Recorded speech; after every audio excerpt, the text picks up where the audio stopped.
This is M-Dog20, Matt Cross, and you're listening to Tru Heel Heat.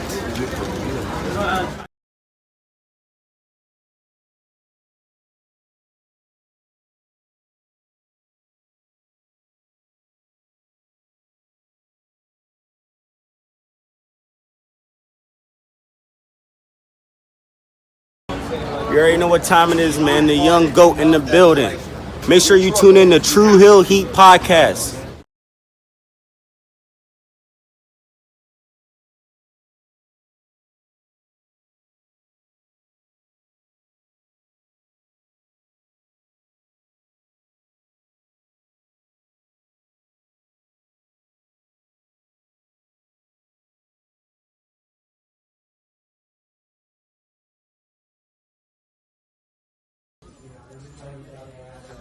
This is the knockout artist, Chris Hero, and if you're looking for some true heel heat, you better listen to them boys.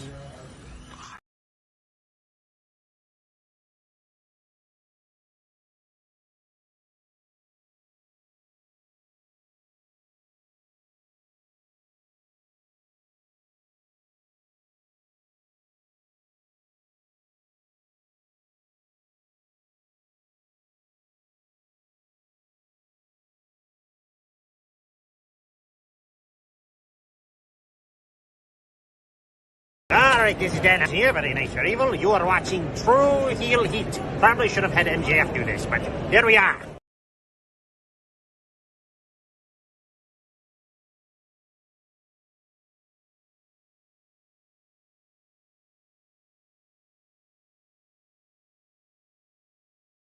Welcome to Tru Heel Heat, the place where we use insider terms because we think we know what the fuck we're talking about, even though we don't.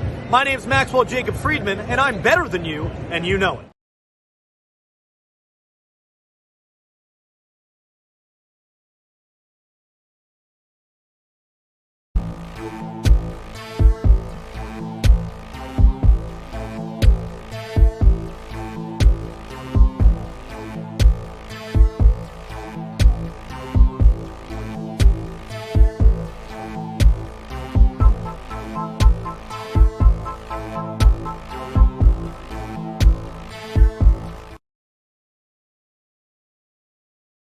Yeah, nothing happened, crazy a few hours after our last podcast. Not like, one of the top stars in the industry got fired from, the second biggest promotion in the world after he walked out on the first biggest promotion in the world after he left and went to that first biggest promotion after leaving the biggest independent promotion in the world. That sounds unbelievable. It sounds like nothing. I am sick and tired of CM Punk being badmouth on this channel and around the wrestling world, and CM Punk is just sitting up there I'm serious. I'm not going to sit back and take this fucking shit.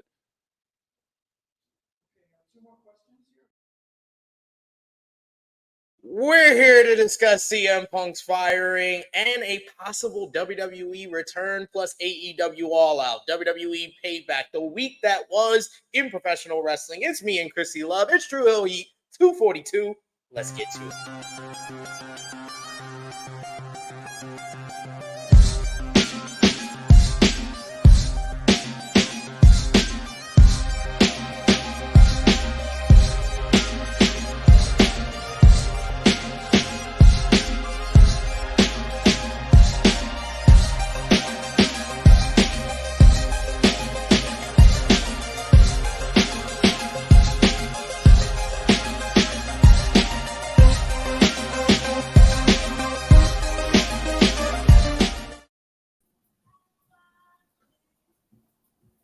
Hello. It is me, your Tru Heel Phenom, SP3. We are live on the Tru Heel Heat YouTube and Facebook for Tru Heel Heat 242. Punk problem solved? Discussing the latest wrestling news, including the shocking firing of CM Punk from AEW, as well as news of a potential WWE return for the Second City Saints. God! Please. Recap of this week in wrestling with AEW All Out, Dynamite, Collision, and Rampage, WWE Payback, SmackDown, Raw, and NXT. Impact Victory Road, Impact on Access TV, ROH TV on Honor Club, plus much, much more. And of course, we got our matches of the week and a lot to choose from this past week. I am joined by the beautiful, the lovely Miss Krssi Luv. How are you doing today?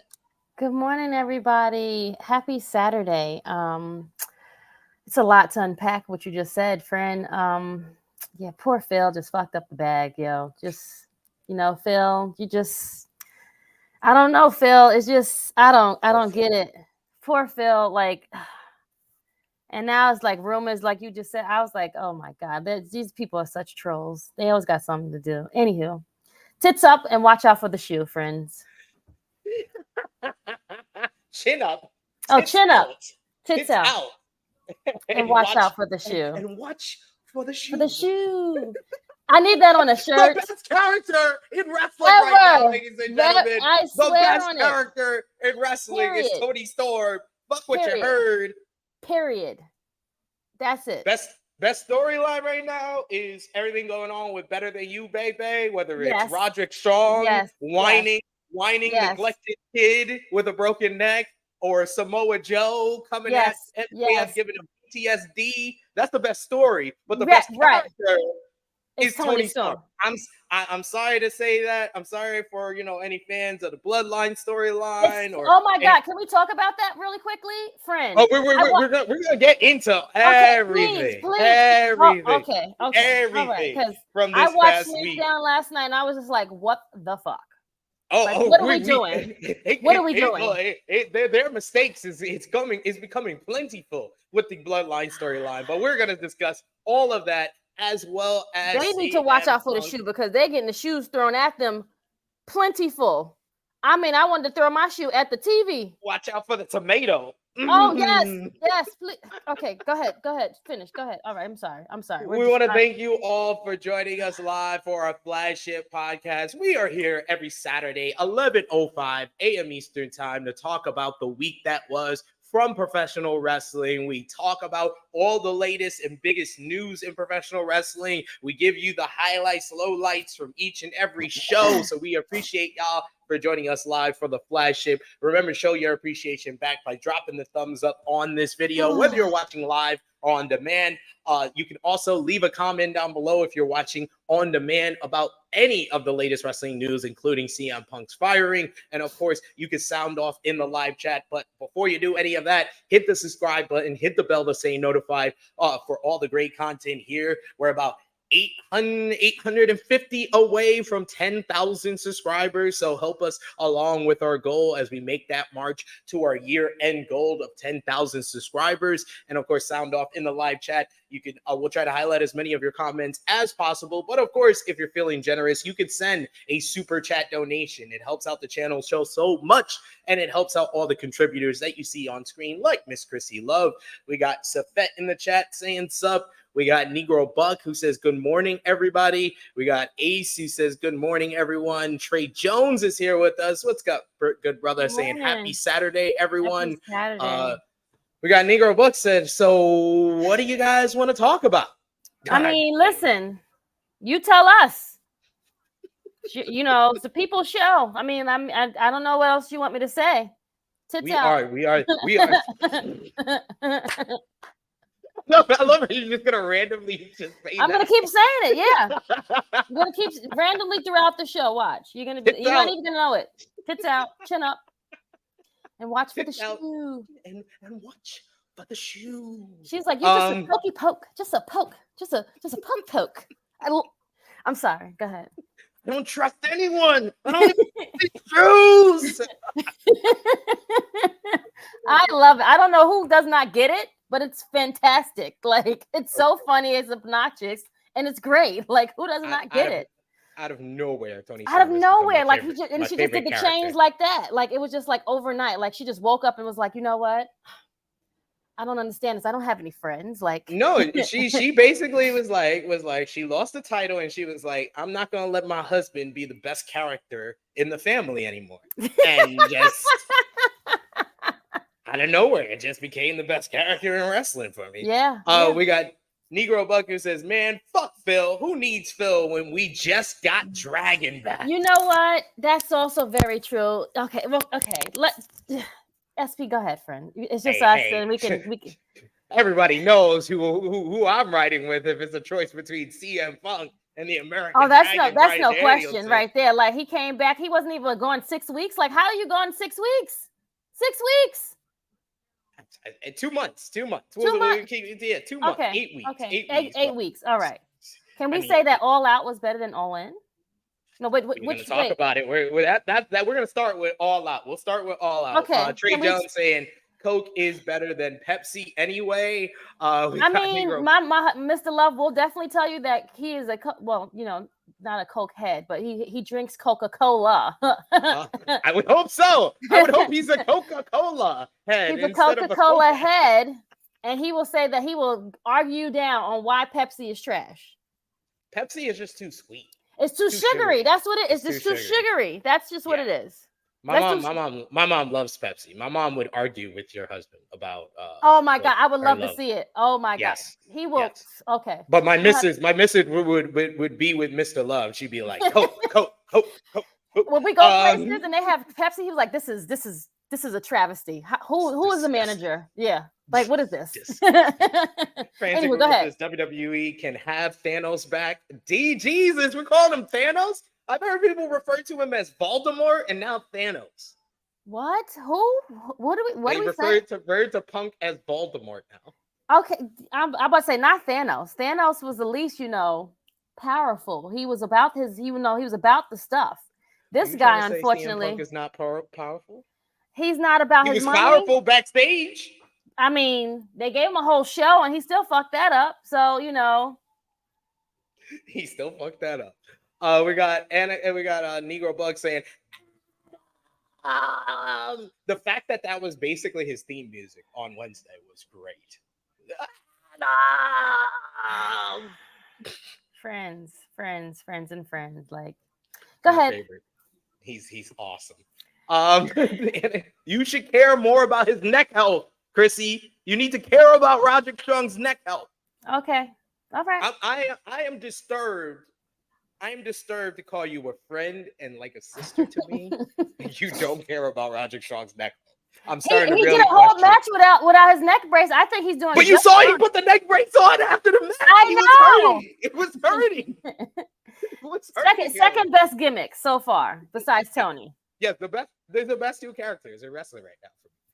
Negro Buck says Tony is the best. Tony Storm is the best right now. Chin up, tits out, and watch for the shoe. I saw that. I damn near fell out. I was like, I wish I had VCR. What's the thing that you can rewind back and forth? Anywho, I don't have that no more because whatever. And I just wanted to see it over and over because it was so good. So that's why you have Twitter, which is X or whatever it's called, or whatever. I don't know. But anywho, go ahead. Safet says Tony Storm is becoming the hottest thing going. Indeed. Frantic World saying Tony Storm is now saying her matches are like movies. It's so funny. Yes. She messed up my performance. Yeah. It's so great. It's so great. DVR. Thanks, friends. It's DVR. Aubrey, yes, that's a great comment. Who would have thought Roddy Strong and Tony Storm would be the characters in wrestling? If you had told me this in 2022, I would have laughed at you. Yeah. I would have. This is true. I would have said you're stupid and fuck you. But yeah, no, you're absolutely correct. I am all here for it. And yes, absolutely. I so agree. We got our first super chat donation. Thank you so much, Negro Buck. Appreciate the love, the support. As always, good sir. You're also a member. Been a member since we started our membership here on the YouTube channel. Saying, been going through some personal turmoil lately, but it's been great motivation to chance my dreams. And shout out to you guys for always making my days brighter. I'm so sorry you've been going through some personal, strife right now, Negro Bug. But yes, nothing but hugs. Yes, rainbows and gumdrops to you, friend. I apologize that we didn't have daily content this week. We took 2 days off because I was really tired from Chicago, and I'm sure you was out partying, having the best time of your life, and you was in the front row doing your thing. I wasn't partying. I was hanging out with some GCW guys, hanging out with some got to tell Miro go Lakers because he's a Clippers fan. I should have told him how was the meet. We'll get into that. We got Annika saying, I will, Krssi, loved All Out. Annika was raving about All Out during our All Out like earlier this week. And mind you, that was a shorter show than the other one. And I have figured out what Tony Khan was going for with All In and All Out being a week apart. I figured that out during the review. I honestly figured that out midway through being in United Center at All Out and like realizing what kind of show we were getting. You did. Okay. We got. I can't wait to hear that part. Negro Buck saying, "I'm on Team Mr. Love and Team Mrs. P3." I love how you quote our significant others. That is so great. Great stuff. We got Savette saying CM Punk, aka Voldemort. Negro Buck saying Voldemort. And we got Trey Jones who says Crimea River by Justin Timberlake hit different today. I mean, you need to watch the this week's Botchamania that basically does the whole "Now's your turn to cry," and then it cuts in Jack Perry saying, "Go cry me a river." You're right. Let's go on and just go cry me a river. Great. Like, I mean, what a week. And it wasn't even that much stuff.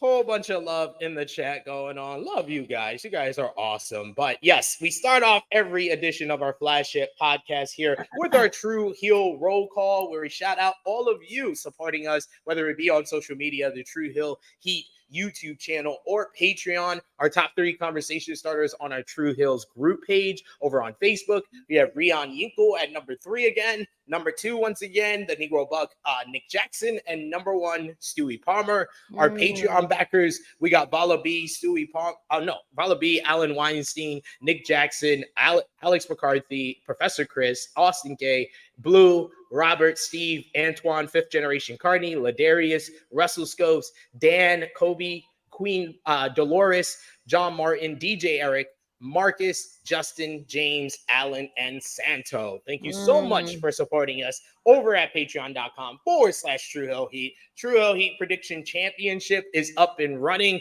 I think you still have time to vote on a few of the shows that Romeo put ridiculous questions for. But yes, he did. Let's get into this week with. I'm like, when is it over?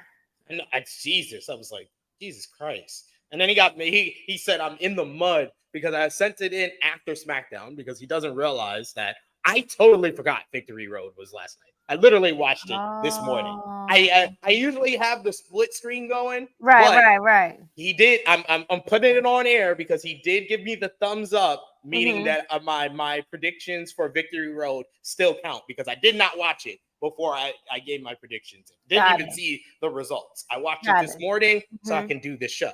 But yes. Okay, so that worked. But no, I got 0 points for all the SmackDown stuff. Which, you didn't really need it much. Yeah, it was only like 2 or 3 questions anyways. It was BS. So go ahead. It's okay. Don't worry.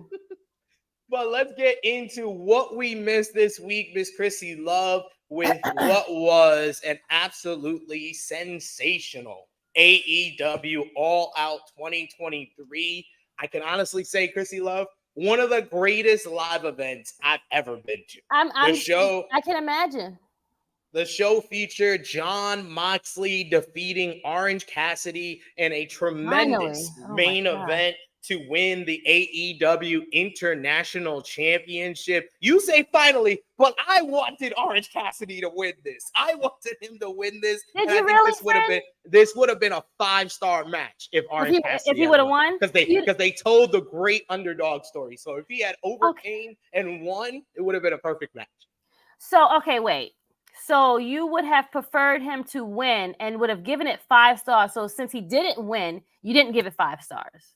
4.5 stars. Still. Oh very my high. God, SP, really? It was still and a great you also- story, though. Like, yes, it come was, but on. it wasn't the right result. Also, you had another near 5-star matchup as Konosuke Takeshita beat Kenny Omega in an excellent encounter, beating the former AEW World Champion. I gave this 4 3/4, but Uncle Dave Meltzer gave it 5 stars in this week's Wrestling Observer newsletter. You also had one of the greatest live experiences I've ever had at a wrestling event, Miss Krssi Luv, as it was Meet Mania. Miro defeating Powerhouse Hobbs in a terrific matchup. This had no business being as great as it was. I think Heavyweight slugfest in every way. Nah, Miro had to win. Miro had to win. See, they keep giving the same guys be the fall guys. I don't understand. It's like, what are they gonna? Miro had to win, and this elevated both guys. Both guys came out of this looking good. It did not matter that Hobbs lost. He got over and was elevated in the process because of how the crowd responded.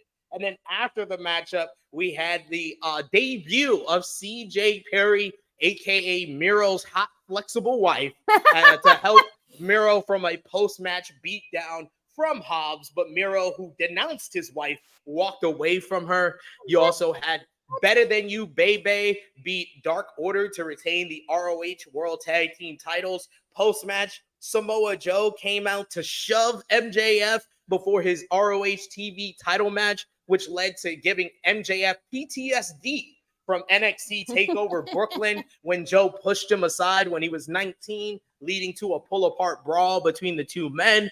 Joe went on to defeat Shane Taylor to retain the ROH World Television Championship.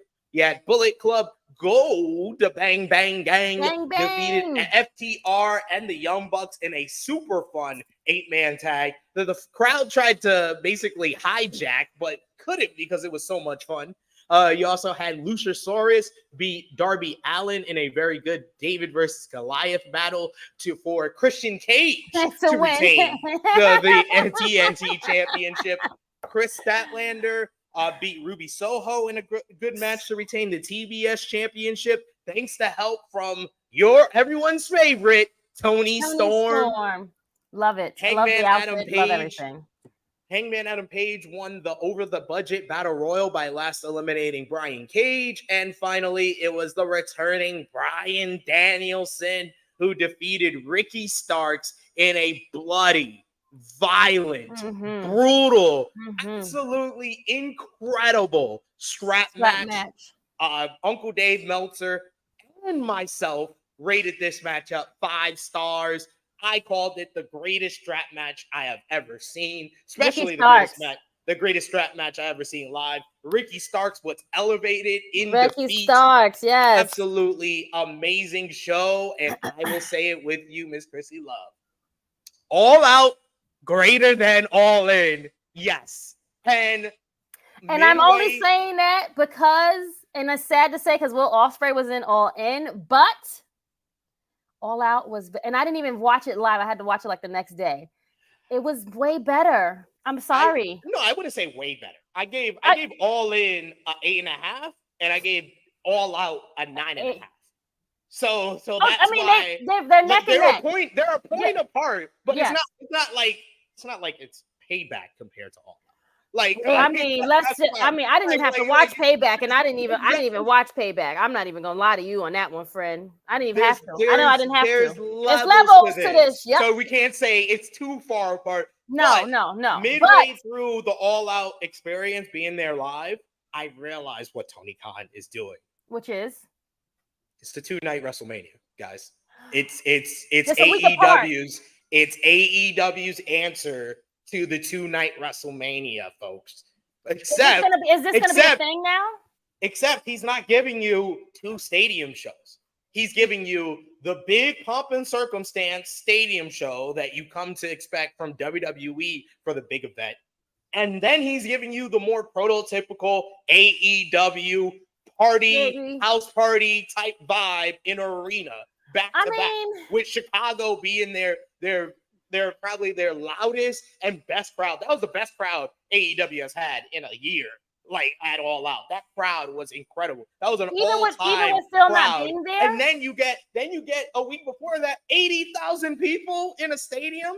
With WWE, we get it one day apart. With AEW, we're getting a week apart. It's just that AEW and Tony Khan has to figure out a way to build both cards at the same time like WWE does. You can build matches for both cards and then a week to 2 to 3 weeks beforehand say, this is on All In. This is on All Out. This is on All In. This is on All Out. That's perfectly fine. But when you were simultaneously building All In and just putting in little tidbits of All Out and have to make most of the card the final week, that's where the issue arises this year. But as far as the two shows, they delivered on a higher quality than we've ever got from a 2-night WrestleMania. I can't say that I don't agree. I mean, you are speaking very factual, friend. I can say you gave one an 8.5, you gave one a 9. Is that what you said? A 9.5. 9.5. Okay, not far apart. Because each show was different, but also, what's the word I want to say? Neither show was bad, and like you said, the build-up both shows were great. Both shows were great. Both shows were great. Both shows were great. However, one show we didn't even know about until maybe like the Wednesday. And that was the better show, honestly. And that was the better of the show.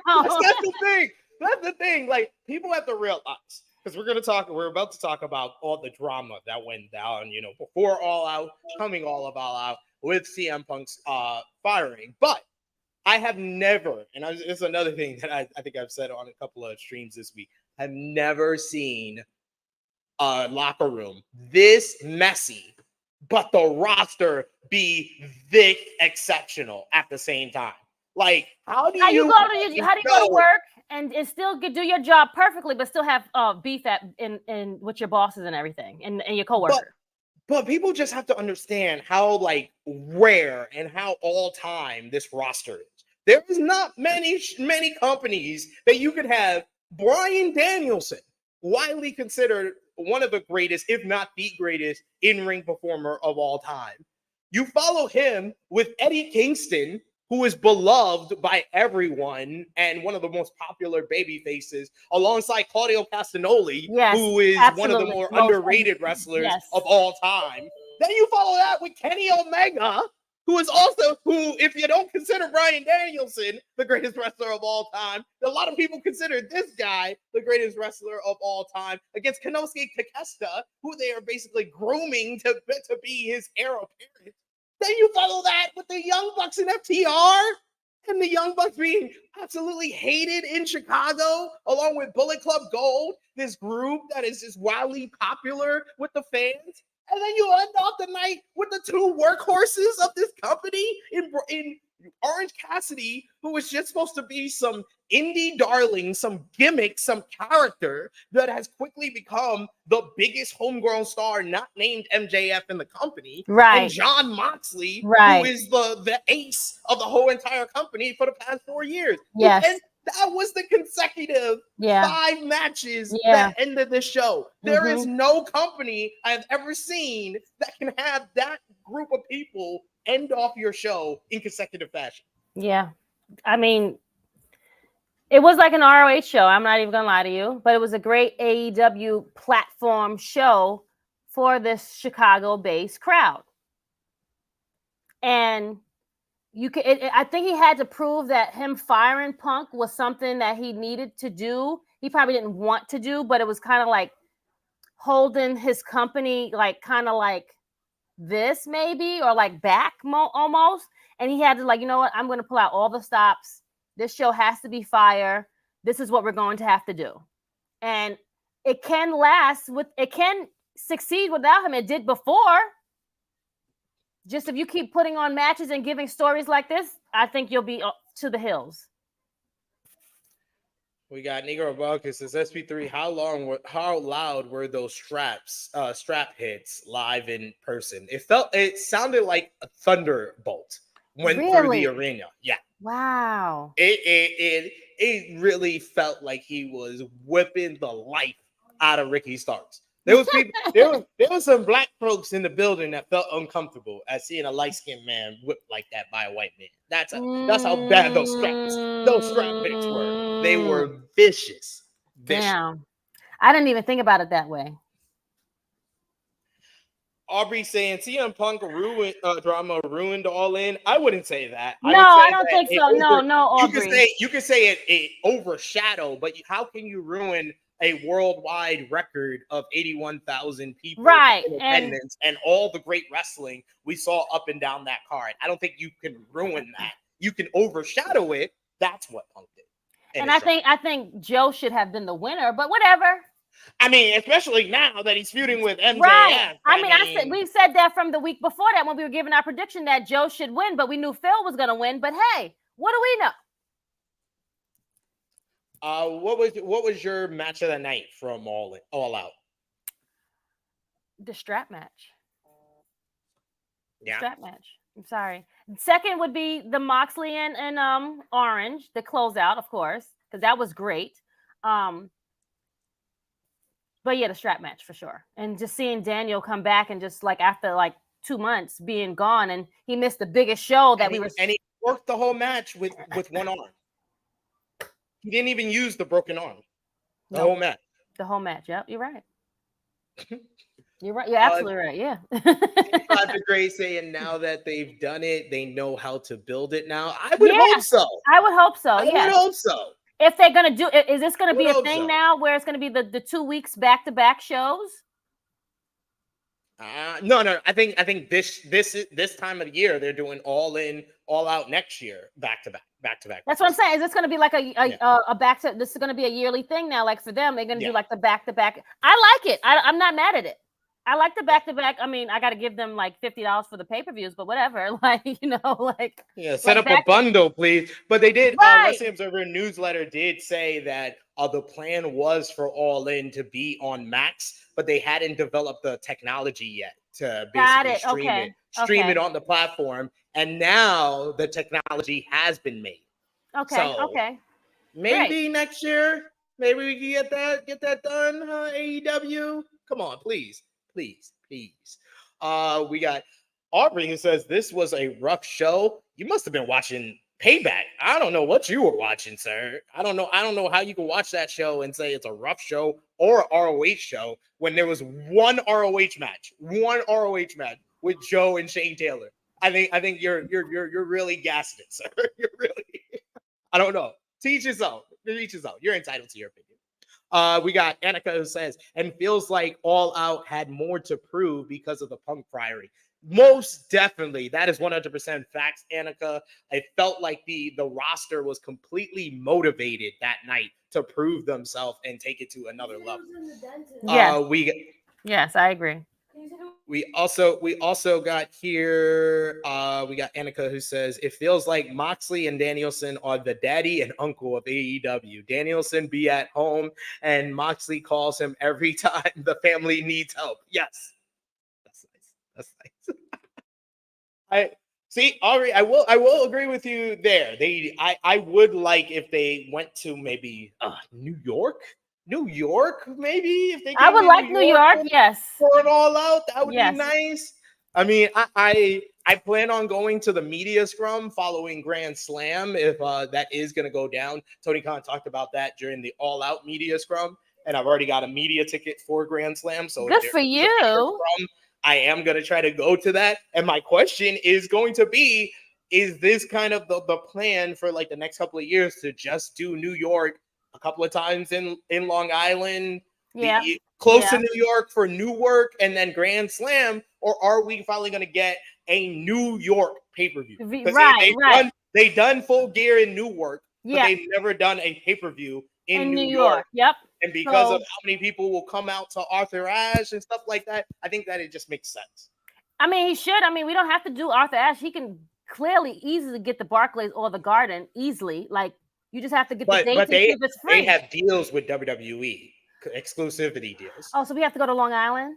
I mean, I'm not mad at Long Island. I like the Long Island location. It's actually better than Barclays, to be honest. It's much roomier, Krssi, much nicer. I'll be hitting you up for a ride to Long Island. You can come to Long Island, friend. It's no problem. It's not really far. That's the only way I'll go to Long Island, folks. It's not deep in Long Island. I promise you. It's really not. It's not far. It's like I've been to the old Nassau Coliseums. I actually went there for the Fiend's debut with my missus back in 2019. When they did Dynamite at the Long Island show after the UBN location. UBN is very, very nice. I think it's not far. It's not too deep in Long Island. It's like literally like one block over is Queens. This side is Long Island. It's literally just like that. It's the border of like how it is.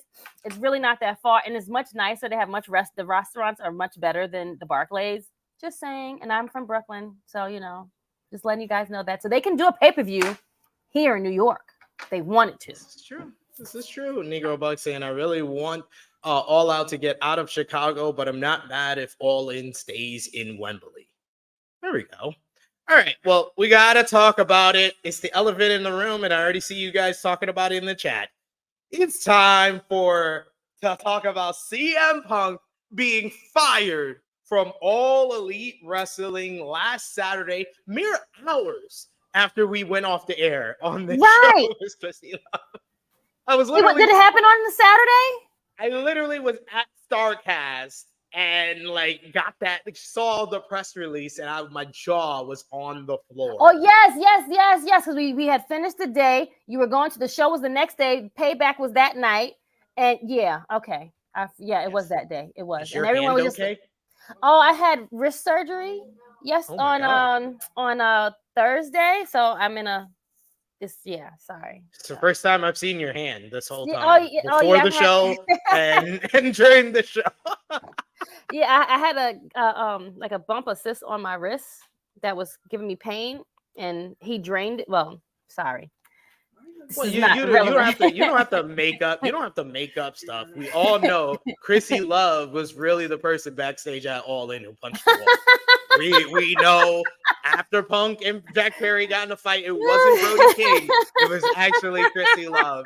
Because this past Saturday, AEW sent out a press release to announce they have terminated the contract of CM Punk. As previously noted, Punk had an altercation with Jack Perry at All In last weekend, which was said to have been physical, and that looks to have been the final straw in what has been a tumultuous, to say the least, stint for Punk in AEW. Tony Khan said they were investigating the matter, and there were rumors both men were suspended. Khan said he had hoped to have an answer about Punk's status before All Out, and that has happened, and noting that the decision was mine alone. He said in the press release, Phil played an important role within AEW, and I thank him for his contributions. The termination of his AEW contracts with cause is ultimately my decision and mine alone. Of course, I wish I didn't have to share this news, which may come as a disappointment to many of our fans. Nevertheless, I am making the decision in the best interest of the many amazing people who work who make AEW possible every week. Our staff, our talent, our staff, venue operators, and many others whose efforts are unsung but essential to bringing our fans great shows on television and at arenas and stadiums throughout the world. It remains to be seen what the future holds for CM Punk, particularly in wrestling. WWE is set to hold Survivor Series in Chicago in November, which could potentially be a great spot to bring Punk back to the company if a deal can be worked out. As reported earlier in the year, Punk showed up backstage at Raw and spoke to Triple H back in April. PW Insider reports that the backstage reaction to the news that CM Punk has been fired from AEW has been mixed, to say the least. Some are said to be down on it, while others are happy and think it was the right move. There are some who are simply happy Tony Khan made a decision and want to move forward to focus on AEW and his shows. Following the news that AEW has terminated the contract of CM Punk, House of Wrestling Nick Hausman reports that a sit-down meeting involving the Elite, CM Punk, and Tony Khan was scheduled to take place last week in Atlanta before AEW All In London, but the Elites can't call the meeting off at the last minute. The hope was that the meeting would serve as a way for all sides to bury the hatchet and move on, and the cancellation of it reportedly added to Punk's ongoing backstage frustrations going into All In, where he ended up getting into the backstage altercation with Jack Perry. The Wrestling Observer newsletter reports that the current belief is that Punk actually had 2 contracts with AEW prior to his firing. It did indicate in the press release that he was terminated his contract as a wrestler and employment agreements. According to the Wrestling Observer newsletter, this was a way for AEW to cover full insurance for Punk. However, it's unknown what his job title was. Punk was said to be working directly with Tony Khan during his time there on the creative aspects of Collision. So, as always with CM Punk, Miss Krssi Luv, you know what I'm about to say. That was just part 1. Oh my God, I can't. What? Why? What was your reaction to CM Punk finally being fired from AEW? I was just like, damn, Phil, like you really messed up this bag, yo. Like you had your own show. They gave you your own show, like, bro, like, and then you had people like Saturday was catered for you. They made Saturday for you, and you still fucked up the bag, son. Like, I mean, I don't know what it is with Jack and him or whatever it is. Like, they couldn't let bygones be bygones. I don't know. Like, I guess Phil just couldn't let it go. Maybe I feel like that's what it was. He just kept probably like poking, as Tony Storm would say. But like, it's unfortunate because you really messed this up. Hopefully they have another season of Hills and they'll call you to be on there. I like Ricky Rabies. I'm a fan of Ricky Rabies. That's what I'm saying. I like this season. I really thoroughly enjoyed this season. I like him on it. Yeah. I mean, I don't understand how you really messed this up, son. I honestly was shocked that this finally happened. I never thought Tony Khan would actually go through with it and fire him. So someone good on him to put on his big boy drawer for that. But he has to take Tony Khan has to take a lot of blame in all of this in the way that everything goes down.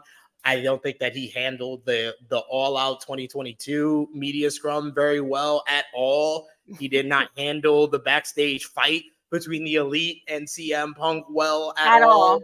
And he did not handle CM Punk returning to the company all that well. It was just a bad handling of management. Everything. But at the end of the day, Tony Khan can only take about 25%. Just only a little bit. We still got about 75 to go. We can get about 24%, and we can split it between Jack Perry, the Young Bucks. And anyone who is in the Elite that was causing problems backstage and feeding into this whole situation. But at the end of the day, if you're not ready to admit that CM Punk deserves 50 to 51% of the blame, then you probably shouldn't be talking about this whole topic, because this is outrageous, the amount of things that have happened with CM Punk in AEW in the past year and a half. Like, I'm sorry. Like, we have Dr. Dave Chappelle in the chat who says CM Punk is a pro. He has no time for immature brats like Balding Bucks and Jumping Jack. The only one who's been acting immature is CM Punk. It's CM Punk. Like, if you can't see that, then to each his own. To each his own. I'm not going to call you Balding or Jumping Jack. And please come up with more clever and funnier jokes, please. Anyway, I don't understand. Like, you have to give Phil some type of like people. There's a lots of heads that's in this that's in this. There's a lot of people that's at the principal's office, and they was in the principal's office sitting there, and they all had to get in trouble. And they all got suspended. They all got in trouble. They all had to do detention. But now that it's over, they feel like they can still egg it on. Like, it's over. Stop being little children. Get over it. Oh, our producer said he got those jokes from Jim Cornette. That's why they're so corny and old man white jokes. Got it. All right, I get it. Okay. I get it. No slight to you, David, but Jim Cornette's not the person you want to get your jokes and insults from, because it's never funny. Never. Never seemed funny at all. It's just old man white jokes. Like, we got. I think Kenny is one of the ones that was like just wanted everyone to be peace and kumbaya. Yeah. Kenny Omega did nothing wrong. That's my catchphrase. I'm gonna make it a T-shirt. Put it on a T-shirt. I feel like he's the only person that tried to make everybody like get together and figure this out. My producer is telling me that Cornette actually hysterical, sir. No, he's not. Only to people of his complexion, which even though you're Puerto Rican, you are. So you would find him hysterical. I'm sorry. I've never had a black person tell me Jim Cornette was hysterical unless you were laughing at him. And that's pretty much Jimmy. Jimmy's the only person who's ever told me Jim Cornette was hysterical. And then he explained why. Yeah. And it was because he's laughing at him, not with him. We also got here Annika, who says, I can't believe they did it right before All Out. That was the shocker. That was the big shocker. Yes. I think that's really why everyone was just so surprised. Like, how are we having a show without Phil? Like, what is he doing? And this is Phil's hometown. Like, this is his land. I thought we were about to have the two most hostile crowds ever. And boy, oh boy, did they boo the hell out of Tony Khan. Tony Khan did come out on Collision in front of the crowd and basically explained his decision. That whole, let me just say, also, can I bring up about Tony Khan? This is another place he got wrong. Dude, who edited what he said, his statement? And why didn't the editor ever tell him not to say he feared for his life? Please, dear God, what are you talking about, Tony? All you had to do is explain, I terminated CM Punk's contract. I did it for the people that work here, the smaller people, the production people, all that stuff. Don't talk about yourself. Don't talk about fearing for your life, sir. Of course, you probably did fear for your life because you've never been in a fight in your life. But damn, don't say that.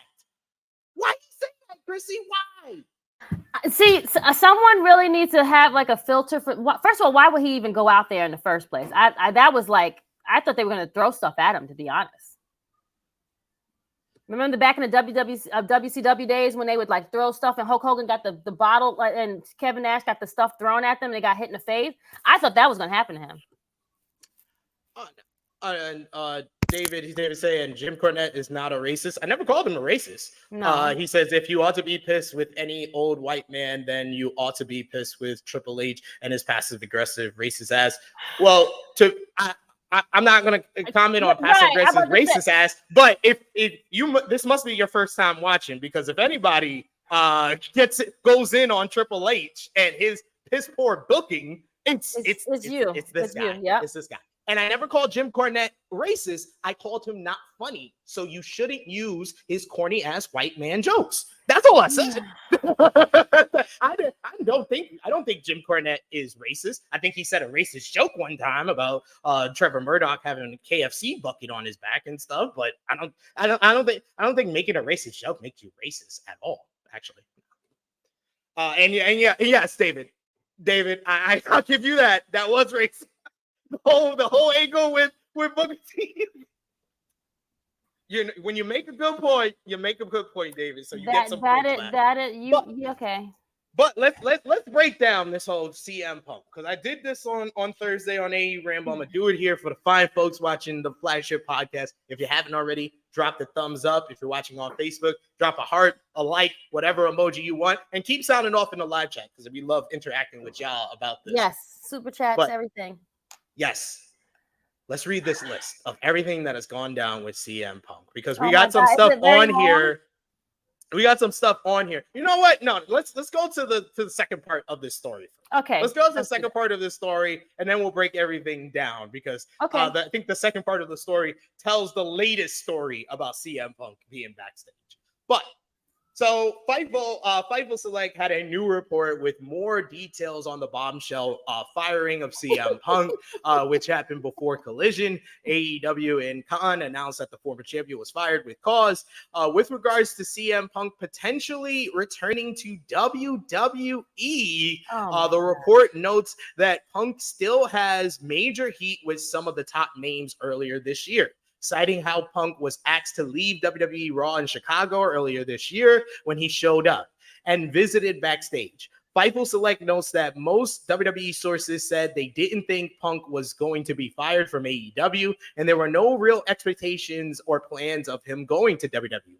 The report also details on the alleged interaction between Punk and Miro at All In. It's rumored that the two talked backstage and said things in jest. According to Fightful, Punk was genuinely confused by the story making the rounds online. Earlier this week, Miro and Punk spoke about the rumor and laughed about the version, alleging that the two had issues and a confrontation backstage. It said that Punk and Miro had a good relationship, and Punk reportedly pushed for Miro to be on Collision. The report also notes that Punk was expected to headline AEW All Out pay-per-view in Chicago, facing Ricky Starks in the strap match.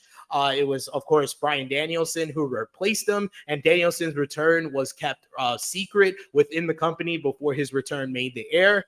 With regards to the Warner Brothers Discovery aspect of this situation, there are said to be ongoing talks between AEW and WBD regarding the direction of the AEW Collision programming.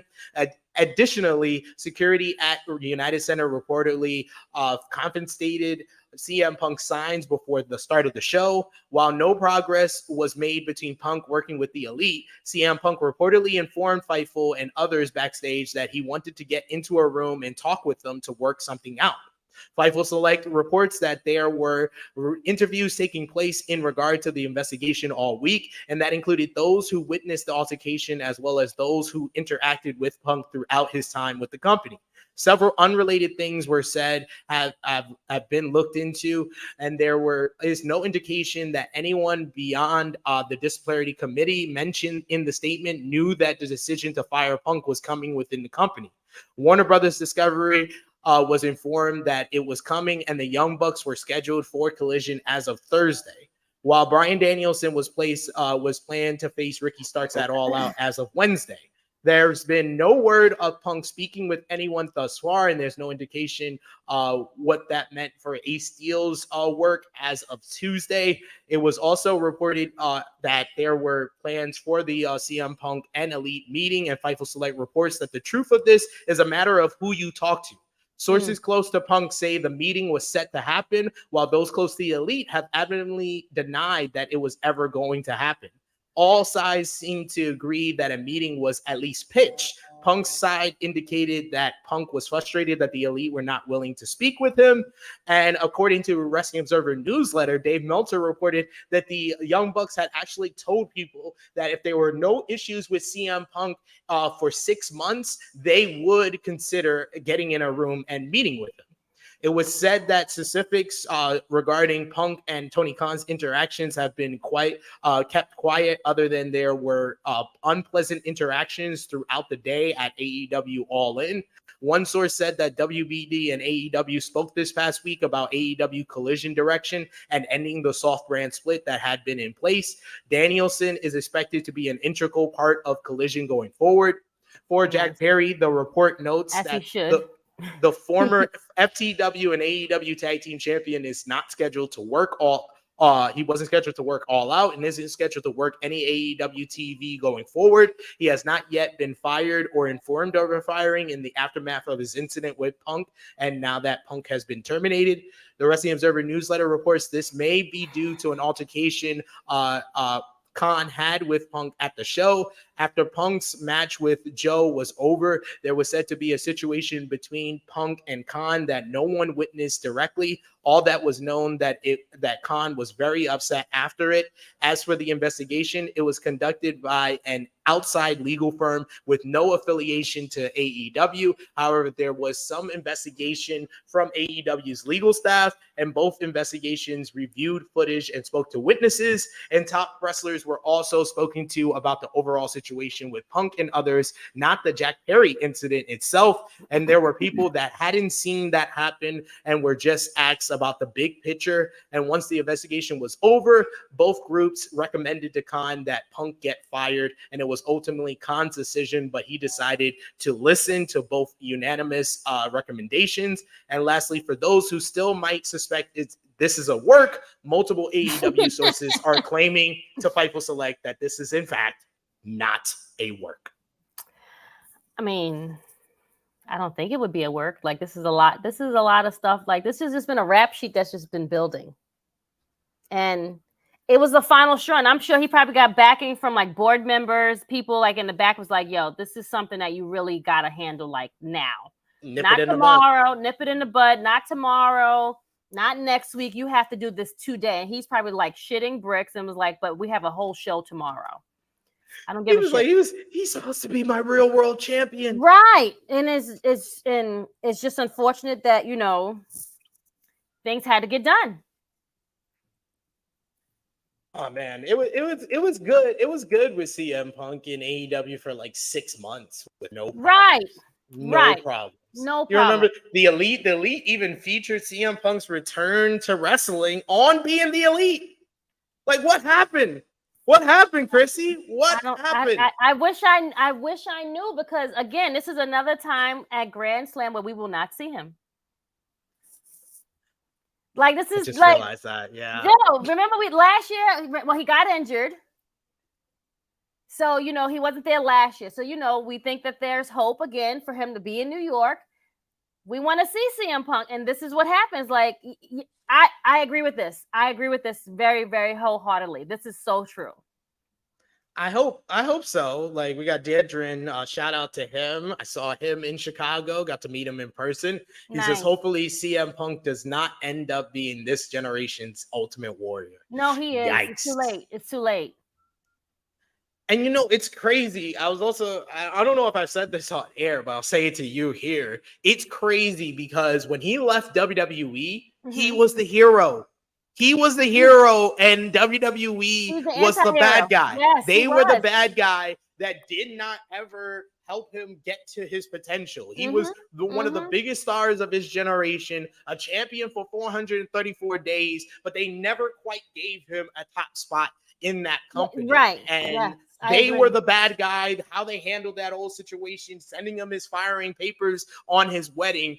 All of that was bad for him and probably was a lot of emotional strain for him. But he was the good guy. He was the good guy in that. He was dying the hero. He comes back and he lives long enough to become the villain. And like I said, I don't see how you can, if you strip away any type of biases that you have in this situation, whether you're biased for AEW and Tony Khan, or bias against AEW or Tony Khan, bias for the Elite or against the Elite, or bias for CM Punk or against CM Punk. If you strip away all of that and you just look at the situation from a third-party standpoint, I don't know how you could say CM Punk doesn't deserve most of the blame. Yeah, it's really, it's. And again, they put people there to like kind of like be like his like watch over, like his like the people to make sure that he stays in line, and they still couldn't do that. You had one job, and y'all still couldn't do that. So their backs was against the wall. I feel like they had no choice but to do this. No choice at all. We got Michael in the chat who says Punk should have mind his business and keep his distance from the rest of the talent. There's a reason why guys like Cena have been called distant in the locker room environment. You shield yourself. That's a great point. That is a great point. Yeah. Whenever you've been like the top guy, you've kind of been secluded from yourself. And this is why I think I said this a couple of weeks ago, when the whole Ryan Nemeth thing was like, that was my tipping point when it came to Punk, because that's when I was like, yeah, he might have been the most thin-skinned top guy that's ever lived, because I don't think that he is built mentally to be the top guy. Yeah. I think that that's what it was. We really need to question. We really need to question, was Vince McMahon right about him? Was Vince McMahon right to never give him that spot? Because we've seen, whether you want to blame the power or it got to him. And it just is what it is. Yeah. There's more, I'm guessing. Yes, there is. Annika saying, see, this is why you need a family. Being single, make emotional crackheads do more. Because you're only ruining the bag for yourself. He's married. What are we talking about, Annika? No, but his wife is an enabler, and she's not telling him, like, you fucking up our money, son. Jesus. I'm sure your wife told you a bunch of times, SP, yo, that's no, you can't do that. You can't do that, baby. Like, stop. Yeah, all the time. All the time. I think we're if you have a good woman or a good person in your corner, they're gonna tell you when you're fucking up. And she is just the person that's not. She's not telling. I don't know what she's not telling him. Our producer is in the chat trying to be a CM Punk defended, even though we told him to get on air if he wanted to defend CM Punk. Right. And he's saying that TK should have nipped this in the bud in spring 2022 with all those cold rumors. He did. He came out on a media scrum in the spring of 2022 and said that he was the reason why Colt Cabana wasn't on TV anymore. He squashed the rumors, and there was no leaks. There was no leaks to begin with because every single person that made a report about that Colt Cabana thing said that they didn't leak anything. So CM Punk was just creating stories in his own head. So if you're going to come up with a defense of CM Punk, at least have all your facts straight, producer. Sheesh. Punk's reactions are uncalled for, and they're not even right. They're not even right. Like, what? He's saying, tell the elite, Punk is our biggest star right now. So, yes, I moved Colt to ROH to keep them separated. Don't worry. Colt is still getting paid, and stop leaking news. They did not leak the news. You are just making up the story or just following along with Punk's story, which he has even admitted he was wrong. He admitted it in the ESPN interview. How are you defending him and saying that he's a liar at the same time? What are we doing here? What are we doing? Either get on the screen or stop texting us. That nonsense.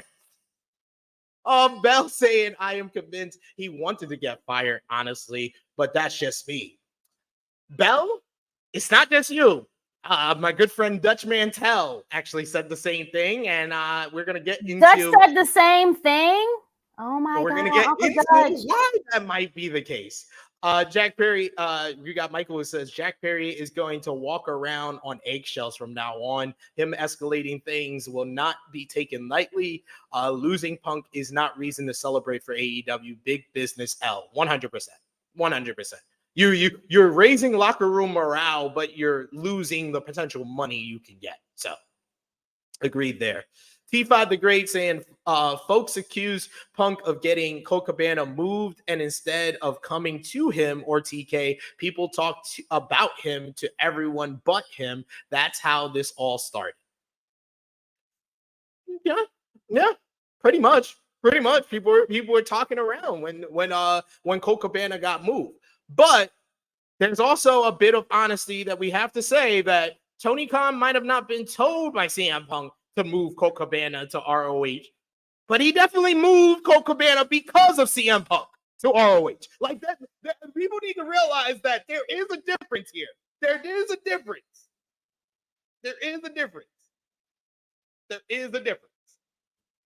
And producer, yes, hey, Hangman straight up told Phil in the back that was the reason. Phil said that. Hangman never admitted that he said that. So if you're gonna take everything Phil says at 100% fact, when he also said the line, "Tell me when I'm telling lies," or "Stop me when I'm telling lies." Well, they sure as hell stopped his ass because he was lying. I mean, listen. I mean, when you're right, you're right. Stopped his ass when he was telling lies because he lied. He sure the fuck lied about All In.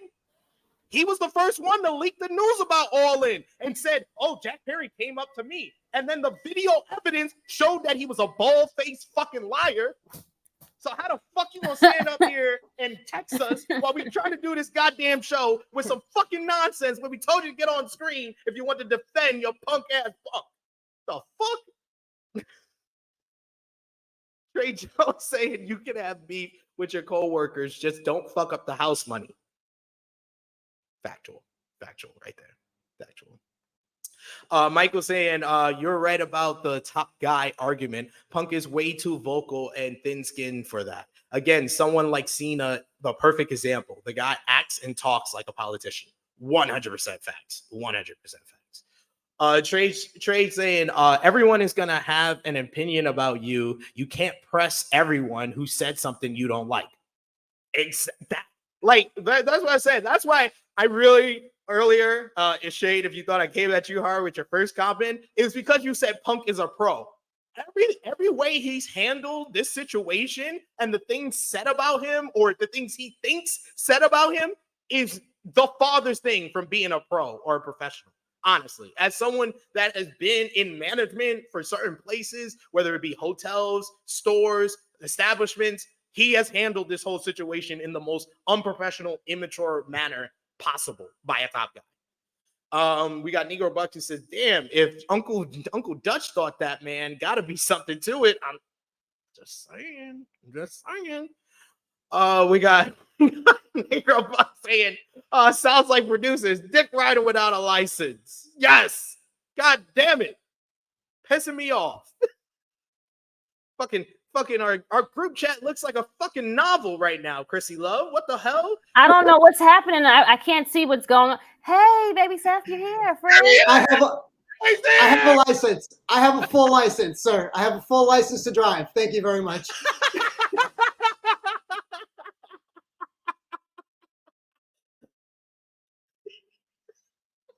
That was the greatest run-in ever.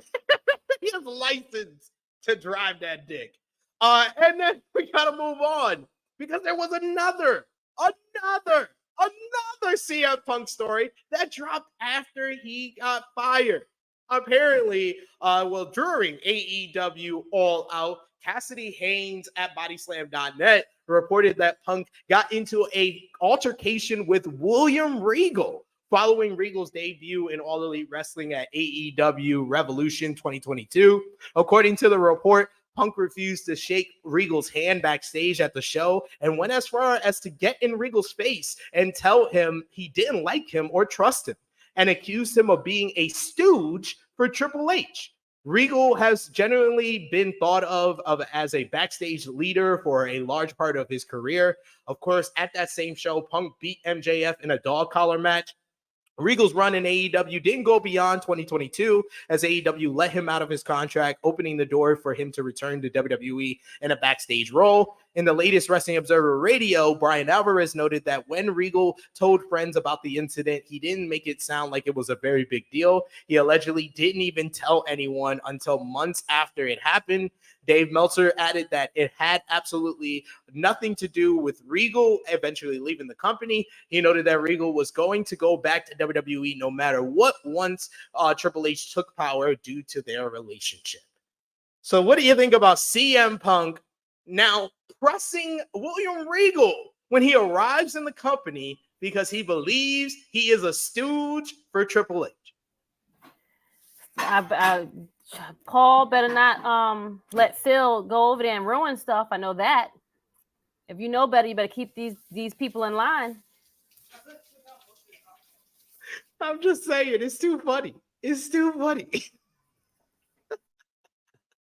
It's too funny. We got Negro Buck in the chat. It says, I knew comment would get him in there. Yes. Trey says, full license to dick ride is crazy. The girl saying this live stream is so funny. Michael saying, I'm a big CM Punk fan, so naturally I'm struggling with this situation. I hope this isn't it for him in pro wrestling, but he needs to do better. I just want him to get help. As someone but I will say that the whole CM Punk drama with AEW slowly but surely stopped making me look at CM Punk as a wrestling fan. I slowly but surely started looking at him as strictly a content creator and the amount of content I can make because of CM Punk. So yeah, I don't think that's ever happened for me with anyone. Not even Vince McMahon. I still have that small part of me that has that fandom because he created the promotion that I first started watching. So there's even a small bit, even with all the allegations and every dirty, rotten thing this man has done, there's still a small part of me that appreciates him as a wrestling fan for what he created. But with CM Punk, It slowly but surely dissipated throughout this past year with how he handled situation after situation in AEW. We got Frantic World in the chat who says, now why would CM Punk say those things about Triple H and William Regal and wants to go back to work with them? That's a very good question, Frantic World. Let's talk about this final part of the CM Punk drama, which is CM Punk potentially returning to WWE, because apparently there were plans for that, people. There were plans for CM Punk in this year's Royal Rumble. With CM Punk's termination from AEW, much has been made of the wrestler's potential plans and where audience might see him next. A new Fightful Select report revealed that Punk's peers were aware the star was considering a WWE return as a possible option as recently as last year. Sources indicate that Punk They're was just personally being trolls right now, just to like one up Tony Khan. That's all they're doing. They don't want Phil. They really don't want Phil. I promise you. Punk was personally pursuing the idea of exiting AEW last December with an eye on trying for a 2023 Royal Rumble appearance.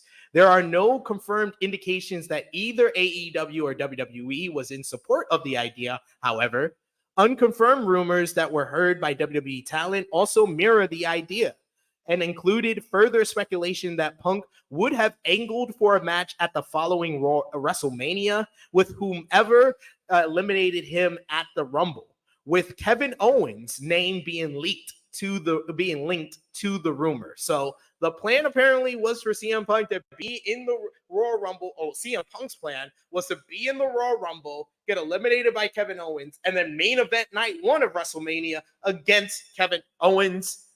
This is the same CM Punk who years earlier, when he returned to wrestling and for All Elite Wrestling, said that if he went back to WWE, it would be boring because the only thing they would do was have him come back for a Royal Rumble appearance, start up a WrestleMania program, and work that guy at WrestleMania. And then have him leave. That's it. And that's his idea. His uncreative idea is the same thing he called uncreative and boring. Crazy. I'm sorry. This is now the third instant that we have basically painted a picture that CM Punk might be a hypocrite. He says things and then turns around and then does it or wants the same thing that he called uncreative or bad or this or that. He turns around and it's just like, nah, that's you're just being a hypocrite, bro. What do you think about CM Punk potentially going to WWE, and what would you put 0 to 100, Miss Krssi Luv, percentage-wise, on CM Punk returning to WWE? I don't think I don't think they should bring him back, but chances, if they want to stick one to Tony Khan, probably 50, because that's the only reason that they would do it. Because like, oh yeah, we've tamed him before. We can probably figure out how to like take control over we know how to control our guys over here. Let's see. We'll show you what we can do over here, Tony. That's the only way that they would bring him over there. But it's like, okay, how many angles are you going to do over there? You going to put him on SmackDown? With Cody? I mean, we do know that Fox would want CM Punk because they're ones that got him on WWE backstage back in 2019. But that is true. Before the pandemic, you're right. I forgot all about that. They were pushing for Phil, and they were like, Fox would push for it. I'm gonna put it at 75%. 75, okay. All right. How I came to that is simple. If this was Vince McMahon 100% in control, it's 100% CM Punk would be back. Because that's making me choose between, does Punk hate Vince McMahon more than he wants to be spiteful? And I'm sorry, I think that Punk is not only the most thin-skinned individual as a top guy in wrestling, I think he's one of the more spiteful individuals in wrestling. He holds grudges. Yep. Yeah, this don't wrong him because he's gonna put you on the list. This new wound of AEW spiting him, he wants to spike them. Yes, so he has never showed us in his time in AEW. So he won't when let anyone spite him or say bad about him without him clapping back. The best way he could clap back from getting fired from AEW is Is to showing go up in over WWE. and So if that's- this was Vince, Yeah. we've seen Vince take back Brett, Yep. take back Ultimate Warrior, Yep. Hogan, Yep. Hall, Yep. Nash. Yep. He took back every single person. If this That was left Vince, him. it's 100%. You know Triple what? H, Triple H makes it 50-50 though, Krssi Luv. Triple H makes it more 50-50 Yeah, because Triple that's why. H will listen to the guys in the back, Yeah. whether it's the Seth Rollins, Right, the Roman right, Reigns, right. the Cody Rhodes, any other people that you think might have an issue with CM Punk being back in WWE or had previous issues with CM Punk in WWE, like the person we just talked about, William Regal, who's Triple H's number 2. That's what I'm saying. That's my I question. think all of Okay, that wait. makes it more 50-50. So when you put 100 with 50, that's 150. You divide it by 2, 75%. Do you think Paul called William once he heard the news of him being fired? William probably called Paul. It was like, look, you know what happened was, or did they get like on a 3-way and call Cody just to get like a real yo, you see what's happening? like what really happened? Right. Did the Bucks call you and tell you what's going on over there? Like you're still friends with all these guys. Like I really want to be like, I really want to know what happened. Like, but now that you're breaking this down, SP, it's more. Can I change to 65, please? Okay, I'm going to change to 65 because, like you said, CM Punk is. I've said this. He's a petty hoe, and also he wants to spite these guys, and he now has to say, you know what? I'm going to go back to my old job where I got fired from, and prove to you that people can work with me. It's not me. It's them. It's them. We got Bell who says, I think Phil wants to go back to spite TK and AEW. Mm-hmm. They don't want him either, though. That's a bold-faced lie, Bell. And I think the reason you put it in capital letters is so you can believe it, because I don't. He'd be lucky to get in the Hall of Fame. You are on something. I am sorry, Bell. Like I said, even if this was just Triple H in charge, it's still a 50-50 shot. You're telling me Vince McMahon don't want CM Punk back? CM Punk is instant money for WWE. You are he brings people, he makes people watch to see what shenanigans he's going to do. It's so sad but true. Because I'm gonna watch to see what he's gonna do and what he's gonna say. They're gonna let him say whatever the hell he wants to say. Bell, I ain't know they had that Dahlia from Power Force out in the UK, because that's what you must be sniffing if you think WWE don't want fucking CM Punk back. What? Like they don't care how much of a problem he is. If it brings some money, it's done. Like we got 65 years of evidence that says WWE would want CM Punk back. What? And he can have some good matches. He can do something with Seth. He's going to do something probably with Cody, KO. It's going to be messy and funny at the same time. Yes. There's the promos, exchanges. My key caveat, I do want to read this comment from Dedrin who says Punk is a template for attention economy, which is the more viewers who are collected, the more attention that is sold, driving up the price of advertising. Okay. Message. I do want to put this out there as a caveat for CM Punk potentially returning to WWE. Because I know instantly, like I said in the report, people would think, oh, WWE's got Survivor Series in Chicago. That's where he should return. No. Don't do that. Don't do that. Don't do that. You want him to return at Royal Rumble. Yep. Use him maybe for Elimination Chamber and like 2 episodes of TV, and then get him to WrestleMania. Because give him you the expect me schedule. after the last 2 years in AEW, you expect me to expect CM Punk's gonna make it from November to April? What? No, you don't want to put that bet on there. You want CM Punk to be on WWE television from 6 months? It was only a 6-month grace period with AEW. What are we thinking? No. Royal Rumble, WrestleMania. Use them twice. Use them just Royal Rumble, WrestleMania. Why not? Michael said, didn't Punk met WWE people, including Triple H, earlier this year? Sounds fishy. Vince are all about business. They've worked with people that they hated more than Punk. Facts. I mean, he'll probably fly to Phil's house too. He flew to Cody's house. He did. He's willing to put his bygones to get money. And he did that after Cody proved himself in AEW. So I mean, wow. We got Nero Bucket says, sure, they might make some money, and I know they'd want to do it just to fuck with TK, but is it really worth the hassle? Sometimes it might be. Sometimes you listen, if you're willing to get the bag, friend Nick, some people will say, you know what, F this, I will just like turn my face the other way because my pocket is long. We got Trey. He says, I'm all for holding grudges, but this is ridiculous in my opinion. It really is, though. It's sad.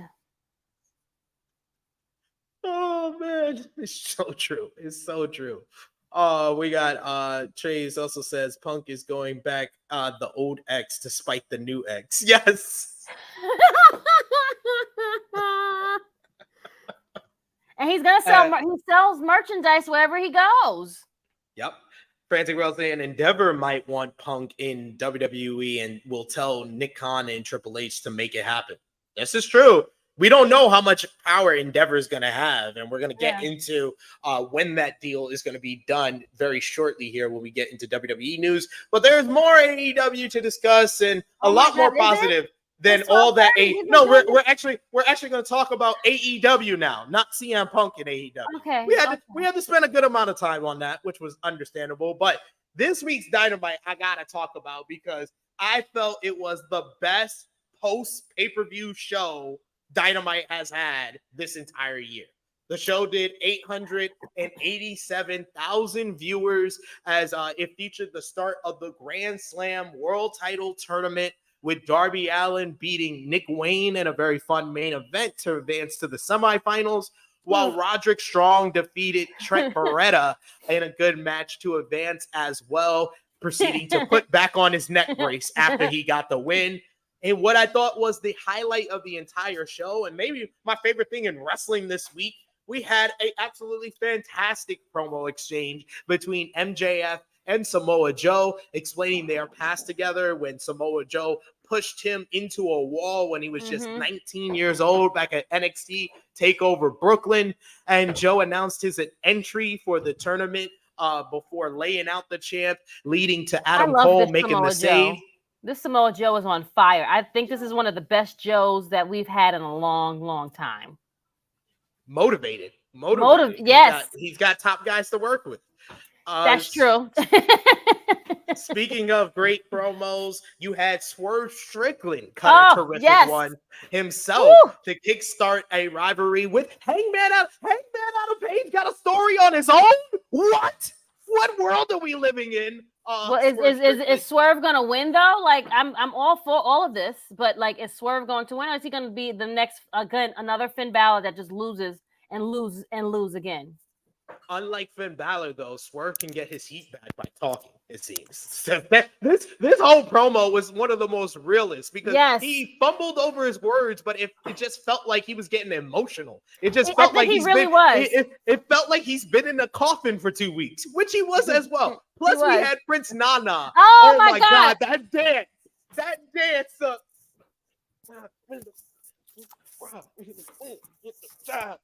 If you don't dance like that, for me, I don't want you on my team. Don't dance. Wait, where's Stoley? Where's he at? He's over on Ring of Honor. But yes, promo. This promo was Swerve Strickland questioning if Hangman Adam Page even wants his top spot anymore before Brian Cage jumped the former champion for Swerve, setting up Cage versus Page 3 next week on Dynamite. You also had the Sex Gods, Jericho and Sammy, beat Aussie Open in a very good tag team matchup. Post-match, their in-match miscommunication led to an argument afterwards between the two partners. You also had Chris Statlander defeat Emi Sakura in one of the best 4-minute matches I can remember to retain the TBS championship. and Jon Moxley defeated AR Fox to retain the AEW International Championship in the opener, following Orange Cassidy cutting a promo saying that he's here to stay because he's freshly squeezed Orange Cassidy, and he doesn't have a catchphrase. What did you think about this week's Dynamite? What was your main highlight for the show? Swerve's promo was amazing, and I think he only messed it up because it was really coming from a place that is really real. I think that was a great exchange. That 4-minute match with the girls, I was like, it was good, but then it was over like that. And I was like, what's happening?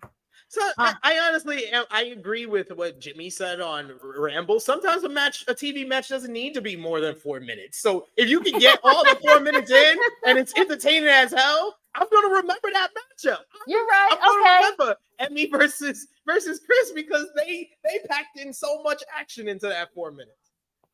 They did that. I mean, it was great. I mean, the whole show was solid. I really enjoyed the whole show. And then you had Tony Storm just come out and just give you this great promo. Like, what do you like? It's amazing. You know what that's they not, say? That's my favorite. That was my favorite part. Chins up, hits out, and watch for the shoe. And she swayed away. And she swayed away like lightning. Like it was just so good. MJF and Joe. Like, my God, I feel like Joe gets better and better. Like, he can be on Collision. He can be on Dynamite. I'm loving the cross back and forth now. Now that we don't have CM Punk, we can have the people go back and forth and do these shows. I think the Young Bucks should stop being bullies and antagonists and just be quiet. You know, things like that. Okay, bullies is too far-fetched. Sorry. Come on, dog. Come on, dog. We got Negro Buck who says, I'm the biggest Hangman fan on here, but Swerve has to stand tall in this feud. I told y'all on Ramble, I'll say it here. As long as Swerve gets a win in this feud, I think it's better. Swerve is not going to win this feud. This feud, just how that first promo went, this feud is meant for Hangman to get back on the horse. This feud is to get Hangman back into a main event position. So he has to win the program in the end. But I think the first match should be in Seattle, which is Swerve's home area, because he kind of grew up in that independent scene, that Northwest independent scene, and they have Swerve win there before Hangman eventually wins the full feud at Full Gear, which is Hangman's show.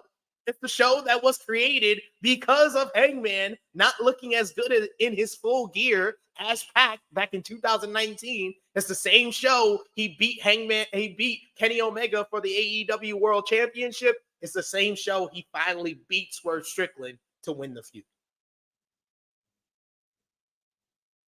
The Krssi Luv just giving me the Damian Priest face while I say all that. Well, that's I dropped that knowledge.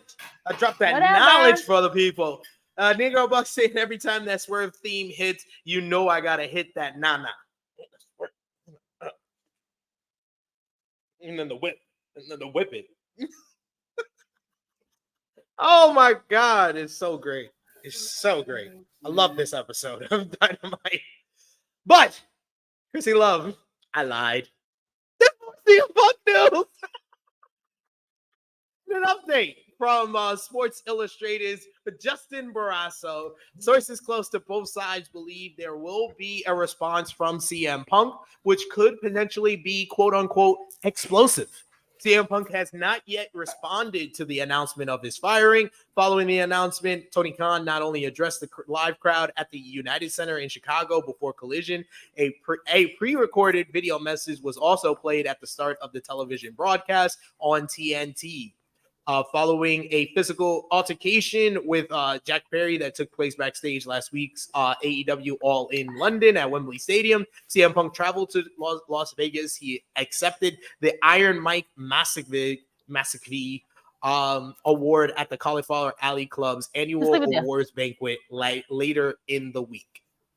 Also, CM Punk news, someone else got fired this week. PW Insider had an update on Ace Steel and noting that after CM Punk was terminated his contract with cause by AEW, Ace Steel has now been released once again by All Elite Wrestling on Thursday. Steel, who trained Punk and Colt Cabana, who was brought into AEW as a coach and producer earlier in 2022. He was allegedly involved in the backstage altercation between Punk, the Young Bucks, and Kenny Omega that took place following All Out 2022. It's alleged that Steel hit Omega's arm during the incident, and the aftermath of the event, Steel was let go in October 2022, and he was the only person who was fired from the company in the aftermath of the incident. It was later reported that Steel was quietly brought to the company several months later and was working remotely as a producer. It's rumored that CM Punk demanded Ace Steel be allowed to return to work in AEW behind the scenes. AEW later decided that Steel could work remotely for AEW, but he would not be able to work physically on site for the TV tapings. This resulted in a delay of AEW announcing Punk's return to the company as the face of the new Collision programming that launched on TNT, since Punk wanted Steel to be able to return to the road as an agent following the Collision's debut. Before the latest backstage incident, PW Insider reports there were talks over the last month that AEW was looking for a space in the Florida area for Steel to train and work with talent. However, due to the news, that will no longer happen, and CM Punk has not yet commented or responded to the announcement of his firing or Ace Steel's from AEW. So, how do you view Ace? I mean, I will say, all the bad. I know there's CM Punk fans that's gonna be upset with some of the things I've had to say on this show. What I will say though, CM Punk, man, that man is a really good friend. That man got his job back, and he got back pay, y'all. And finally, Miss Krssi Luv, I have the list. Are you ready for the list? I'm ready for the list. That went down with CM Punk and All Elite Wrestling in the past, basically the past 18 months. So, you ready? I'm ready. March 2022. Punk confronts William Regal regarding being a stooge for Triple H. May 2022. Punk threatens to hold up a pay-per-view with Hangman Adam Page because he feared for his safety. August 2022. I can't. Punk calls out Hangman on live TV with no intention of a program between them. August 2022. Punk sends a legal letter to AEW regarding working with Moxley in a Rocky-style feud and possibly being cleared. September 2022. Verbally abuses management and anyone in his path at the AEW All Out press conference. Still September 2022. Same night. Physically abuses management in Brawl Out. I'm tired. October through December 2022. Linked stories on Brawl Out. He leaked door was kicked down. He leaked that Larry's teeth was knocked loose, his dog. He leaked that Ace Steel's wife was in danger. And he cited Illinois Castle Doctrine law, apparently. All right. Now we move to 2023. I can't say we have this whole timeline. This is bananas to me. I guess this is April 2023. Post on Instagram calling Dave Meltzer a liar, Chris Jericho a liar and a stooge, and Jon Moxley for having seen Rocky. April 2023. Punk pokes around WWE to see if there is interest despite being under contract with AEW. April 2023, Punk shows up at a WWE show, making sure he is seen backstage before being asked to leave. June 2023, Punk is pulled from Collision announcement last minute at the upfronts due to Punk refusing to show up for the vignettes and played a card last minute. Still June 2023. Punk gets Ace Steel his job back with back pay, or May 2023. Punk returns in June 2023 and makes a counterfeit Bucks comment.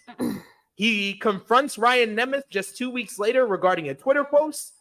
He then has a ESPN interview that doesn't publish all that was quoted. This is after June 2023. He sends Christopher Daniels, head of talent relations, home from Collision. He then bans Matt Hardy and Isaiah Cassidy from Collision. Punk then wants to get into blood and guts match despite not being liked by both sides. Punk then tells Jungle Boy he can't use real glass. This happens in August of 2023 or July of 2023. Punk tries to get on the Zoom calls with FTR and the Young Bucks regarding their all-in match that he has nothing involved in. Punk then sends Ryan Nemeth from Collision. Punk may or may have not have wanted Hangman Page backstage at Collision. Punk cuts a post-show promo on Hangman Adam Page about not moving action figures. Punk then tries to arrange a meeting between the Elite that they did not want, and then he leaks the story that it was a planned meeting. Punk then scuffles with Jungle Boy after comments during a match at AEW All in London. After that, he lunges at Tony Khan and makes him fear for his life. And then eventually, a week later, he is terminated with cause. That is March 2022 through September 2023 with CM Punk in AEW. That's what, almost 2 years? Or a year and a half? 18 months. 18 months, wow.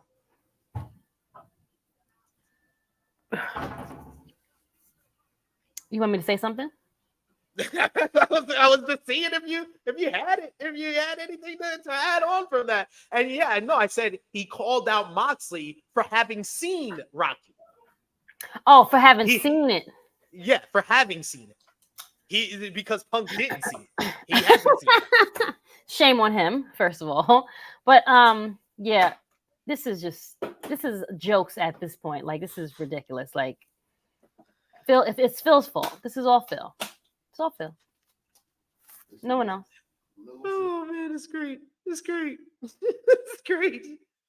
Oh man, it is hot as hell in New York too, Belle. I feel for you. She says, by the way, SB3, we're in the middle of a heat wave in London in September. So excuse me if I come across exhausted. If I come across hot, I'm not, because I'm standing next to my AC. I haven't come out my room because it feels like a sauna everywhere else in this house. We got Shabazz, who says Omega has to win the world title at Full Gear or Winter is Coming. Interesting. That's interesting. We got Big Man Dogs talking about the Swerve and Hangman feud. Say Swerve's win match 1, Hangman wins match 2. That's how I would book it as well. Frantic World says, why does Ace Steel look like a crazy guy in that picture? Because he is one. We got Annika, who says Steel got back pay after biting people. He fine. That is true. Turned on the camera too fast, Krssi. I know. And I said, my screen is blurred. They can't see you. And I didn't know he was going to come that close.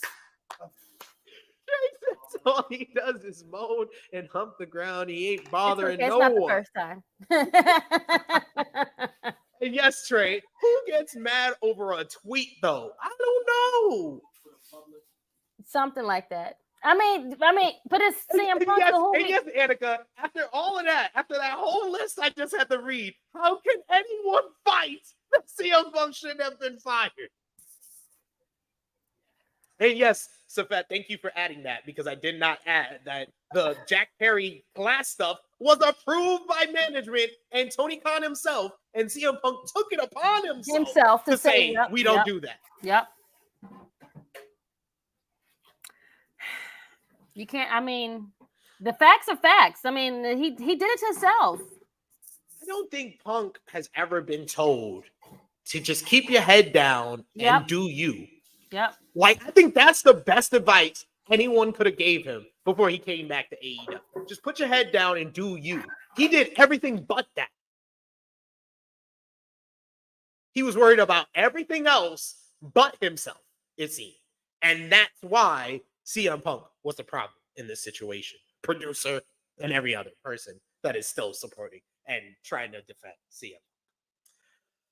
Let's end off AEW with Collision and Rampage. Collision last Saturday, they did 345,000 viewers. The show featured the return of the American Dragon, Bryan Danielson, who was introduced by Ricky the Dragon Steamboat as his stand-in against Ricky Starks at AEW All Out in a strap match. You also had Dennis Rodman, who was interrupted by Team TNA, leading to a confrontation with the Acclaimed to set up an AEW World Trios Championship match at AEW All Out.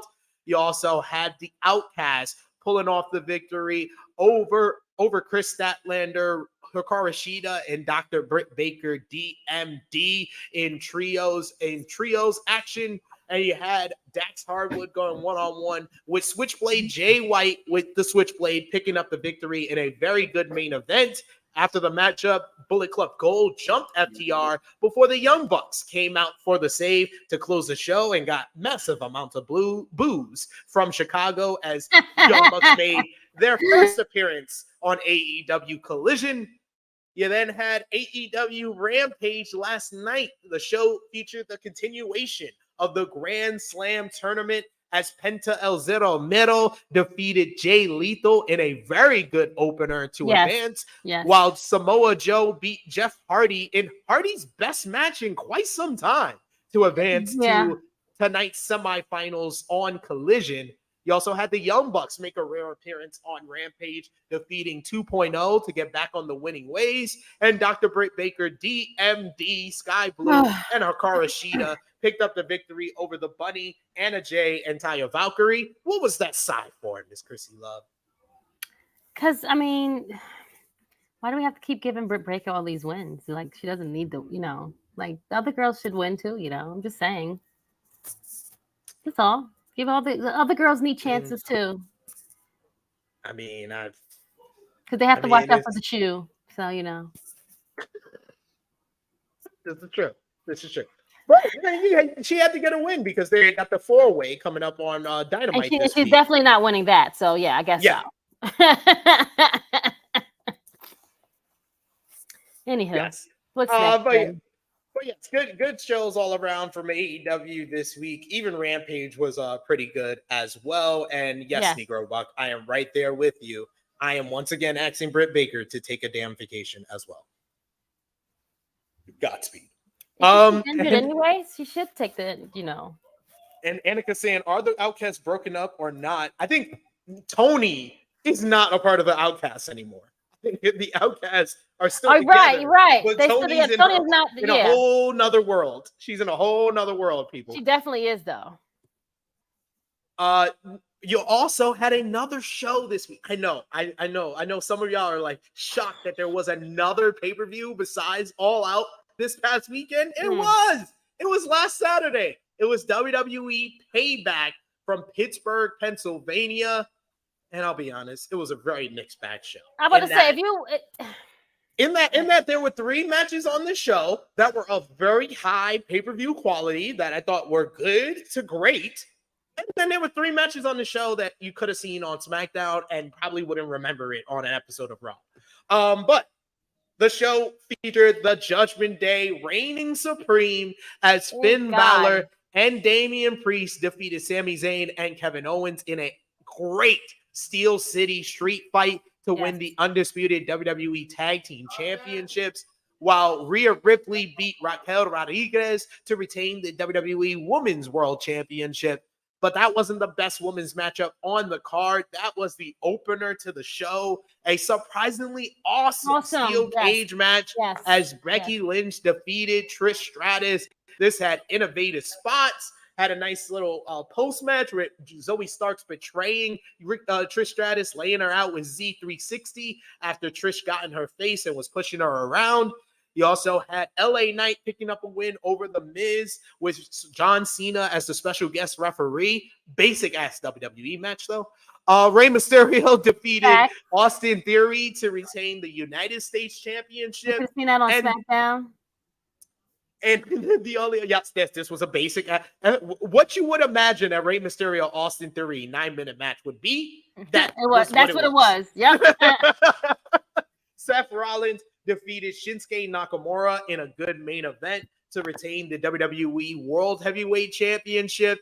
And in the most puzzling moment of the show, and the reason why I probably would have gave this show a thumbs down if the wrestling wasn't as good as it was with 3 of the matches, Cody Rhodes announced on the Grayson Waller effect that Jey Uso was the newest member of the Raw roster. I see what they're doing. I see what they're doing, though, friend. I see what they're doing. What are they doing? Tell me. So this is going to go to Rumble, which will then lead us into WrestleMania. If this is not like telling Cody to step aside and we're giving this to Jey, this is what we're doing.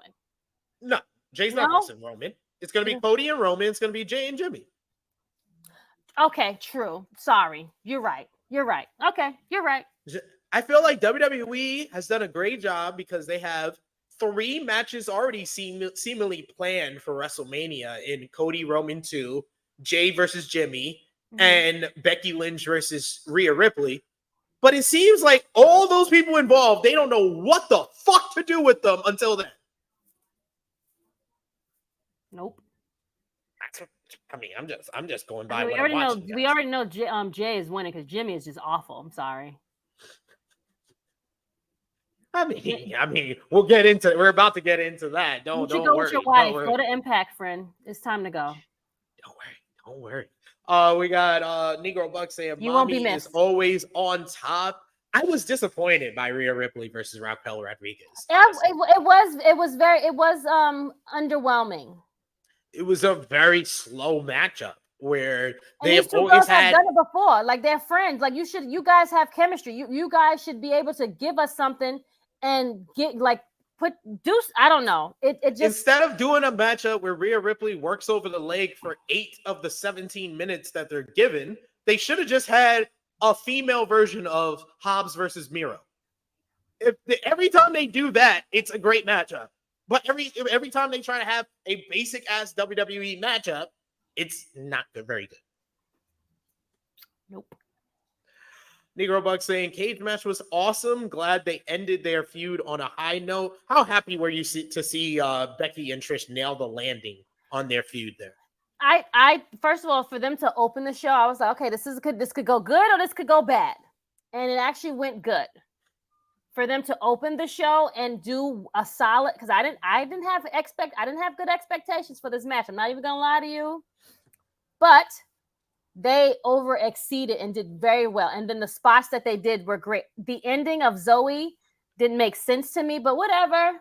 I guess that's for Trish to go away and have Zoe be on her own now. But hey, she was doing fine when Trish wasn't even there. So I mean, like, for you to do that just was like, okay.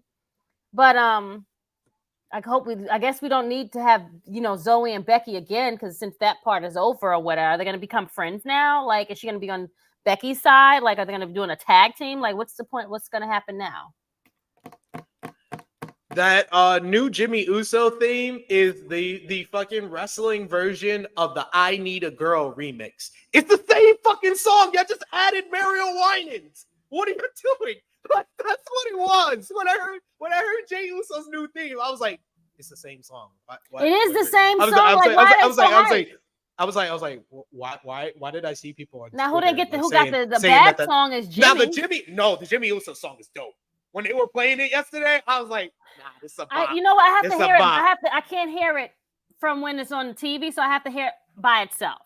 That's probably it gets why. you hype. It gets you crunk like. I was like, oh, let's go. For Jimmy or Jay? Jimmy. No, Jay. Okay. Jay is the same song. I'm like if I'm saying, oh, I get crumb to Jey Uso song. No, I got crumb to the Uso song. It's the same song. Like, there's no difference. There is nothing different about it. We got Negro Buck who says, I see what they're doing too. Cody brokered the trade, and Pierce said someone from Raw is getting traded to SmackDown in place of Jay. I wonder who that be. Cody playing SmackDown chess.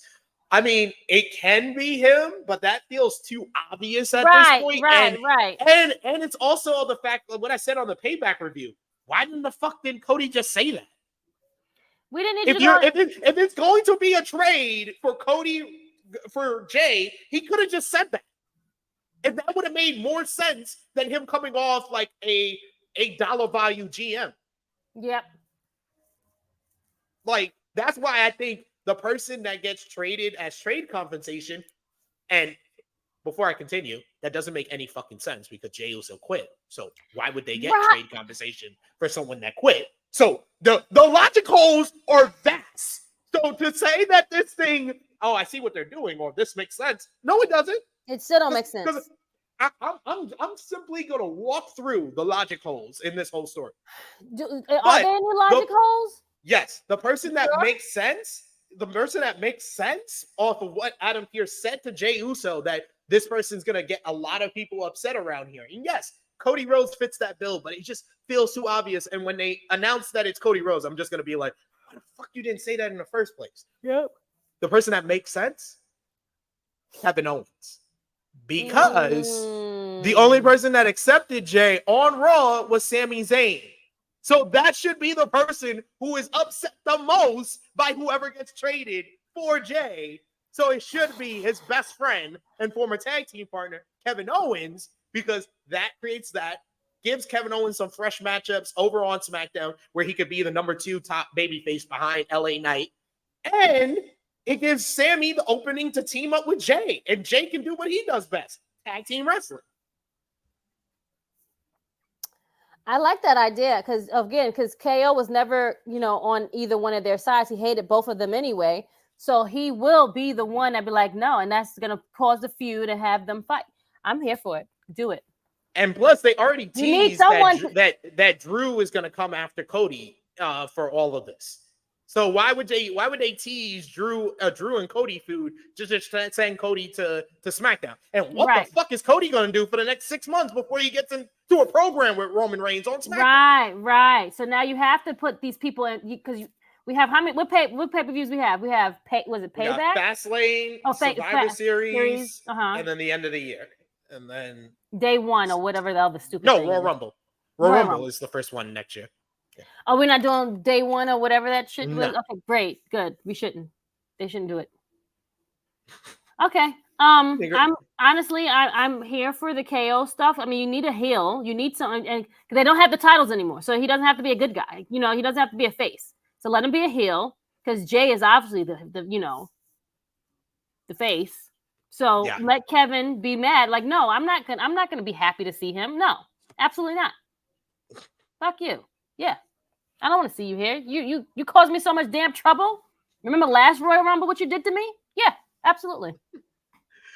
We got Frantic Girl says, I need a girl to rock.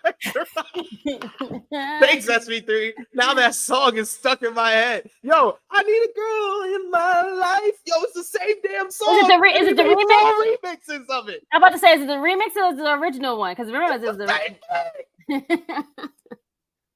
The remix was better than the original, though. Telling me, oh, this is a remix. This is this remix. This is that remix. I was like, there was nothing different about these songs except you added Marion White and said, I need a girl in my life.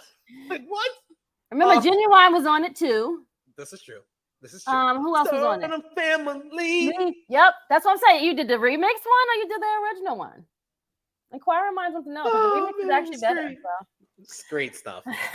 We have news coming out of Payback, a couple of news bits here. LA Knight is reportedly close to a contract extension with WWE, and a new report has some additional details. Following an initial report from PW Insider that Knight was close to a deal on an extension, Fightful Select had some more details on the situation. According to the outlet, Knight's deal was nowhere near done around SummerSlam, and it could take a while for such a situation to happen.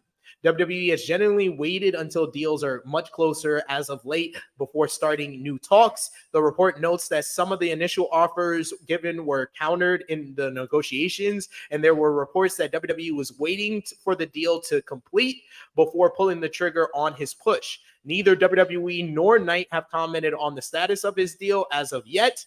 I will say, based on the booking of LA Knight last night on SmackDown, I think a deal is done. Yeah, he's already getting that push, it seems. I mean, they would be stupid. Do you see how the crowd is behind him? Like, guys, come on. Too bad he doesn't have any merch selling at the arenas though, because last show they started putting out shirts for him now. Okay, good. Because he won at SummerSlam pretty much. Okay, good. Because the last show I went to in July when he was at the Garden, they didn't have anything for him. Sad. It was still sleeping on him at that time. Still sleeping on him. Yep, for sure. Speaking of people who are signing new deals with WWE, a new former tag team has signed legend deals, and that is Bully Ray and Devon, the Dudley brothers. Say it ain't so. Wow. It was noted to Sports Illustrated feature about the two reuniting at Impact 1000 that Devon and Bully Ray have signed legends agreements with WWE. Devon spoke about their place in WWE history in the interview, saying, before us, there were a lot of great teams too. There was the Rock and Roll Express, Terry Bam Bam Gordy, and Dr. Def T. Williams, the Midnight Express, the Hart Foundation, the British Bulldogs, and the War Warriors, who we idolized. That was a different era. During the Attitude Era, we became hands down the greatest tag team of our era. Bully added, as long as there is a breath in our lungs, we are still the greatest tag team on the planet today. No one else comes close. Do you see the Dudleys making an in-ring return to WWE, considering the fact they will reunite in the ring together on Impact 1000 next Thursday? Yes. I feel like this is just this Impact 1000 reunion feels like it's just an audition or getting the rust off before they come back to WWE. Absolutely. I mean, the Impact 1000 was already something that was already pre-done before, or what? Like this was already in the books. Like this was already happening. So for them to do this, it's smart on WWE. You know what I'm saying? Like because the Bully Ray's been pulling out the stops, like with his podcast and on the show, He's been on fire. One of the best heels for Impact this year. Yeah. So, I mean, they would, again, being WWE, looking at other promotions and seeing, oh my God, these guys are doing something over here. What can we do to have them come over here? Let's give them a Legends, thing. Guys, come on. And they're saying that the guys that are still of age can still do these things. WWE doesn't have that going on their side right now. Wow, we got Annika over here who was trying to tell me all these people that would go back to WWE when Triple H became in power. Now she's calling for TLC 3. The only way you get that is if the Dudleys run out their Legends contract and jump over to AEW because Adam Copeland's coming, baby.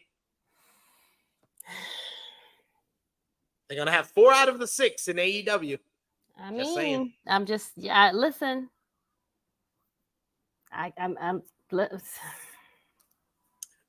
Final WWE news note I got here. WWE and Endeavor have announced that the deal to merge WWE and UFC into TKO Group will close on September 12th.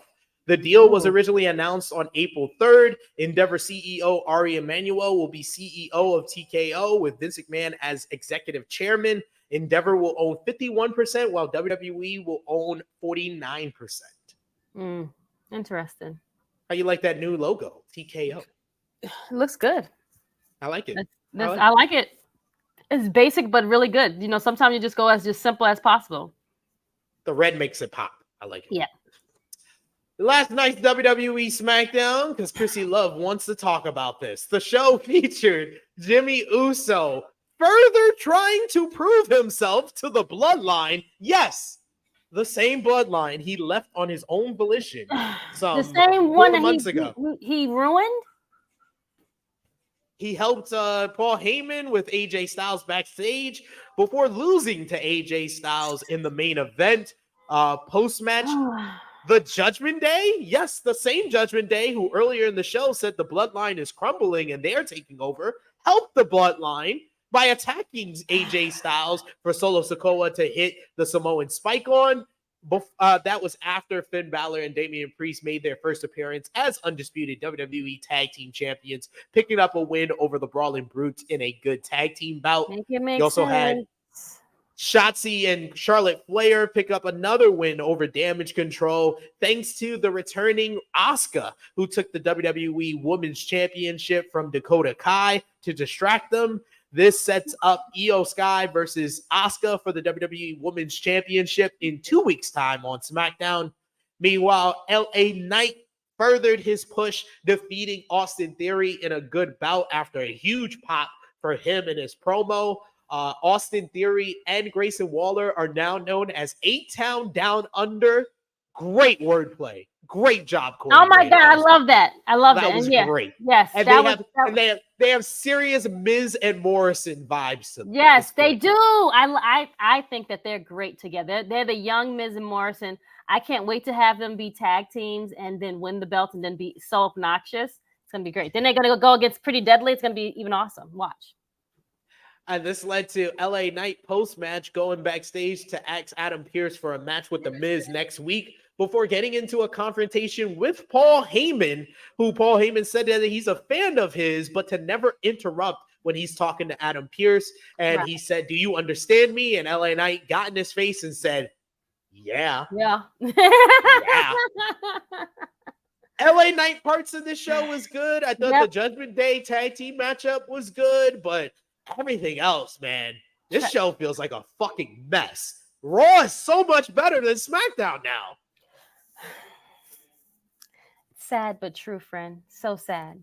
Where do you want to start first? Jimmy Uso making no fucking sense. Like, why does this man who left the bloodline on his own, he destroyed the he did this he trying to prove himself to the bloodline? And I've had it explained to me, Krssi, as, oh, he's like the 17-year-old kid who tries to go out on his own and winds up getting robbed and can't have a place to stay and winds up homeless and has to, crawl back to his family and stuff. Or you had Romeo who explains it as, oh, we don't know Jimmy Uso's intentions. It aren't obvious. He could be trying to play a mole to be with the bloodline to save his brother Solo. The problem with Romeo's suggestion is that it's not a TV show like a regular TV show. Like I don't know if you've seen it, Krssi Luv. You can do like la la la la la if you haven't already. But on Power Force, I've seen it. Go ahead, friend. Vic Flynn is basically portraying that he's back with his father to take the father down. To take him down. How do we know that? Because we saw a scene with Vic talking to his ex-girlfriend's grave. So we know he's just with Vic. It's not a complete change in Vic. It's just Vic playing his dad to basically play a mole. We can't get that type of scene in a wrestling format. We can't get a scene where Jimmy is on the phone talking to somebody, explaining, oh, I'm just trying to get my brother back on my side, because it's already been established Roman Reigns watches the show. So you cannot do that scene without him instantly finding out. You literally have to do a scene now where Paul Heyman goes, Jimmy, I know what you're trying to do. You're actually trying to play us to be on Solo's side. I can't believe they fumbled one of the best storylines they've ever done. Like, here we are a month since SummerSlam, and there's been nothing. So they don't have anything. Nothing. And it makes Jimmy look even more worse, because you're the one that caused all of this. You're the one that did this play. Now you want to run back? Like, you look stupid. I don't even believe you. You look dumb. Oh, can you get a good word in with the Tribal Chiefs for me, please? My bro. Son, I'm over there. I'm like, what the fuck is happening with this story? It was so good. Like, we were at peak. And then y'all do this. It's like, it's so sad.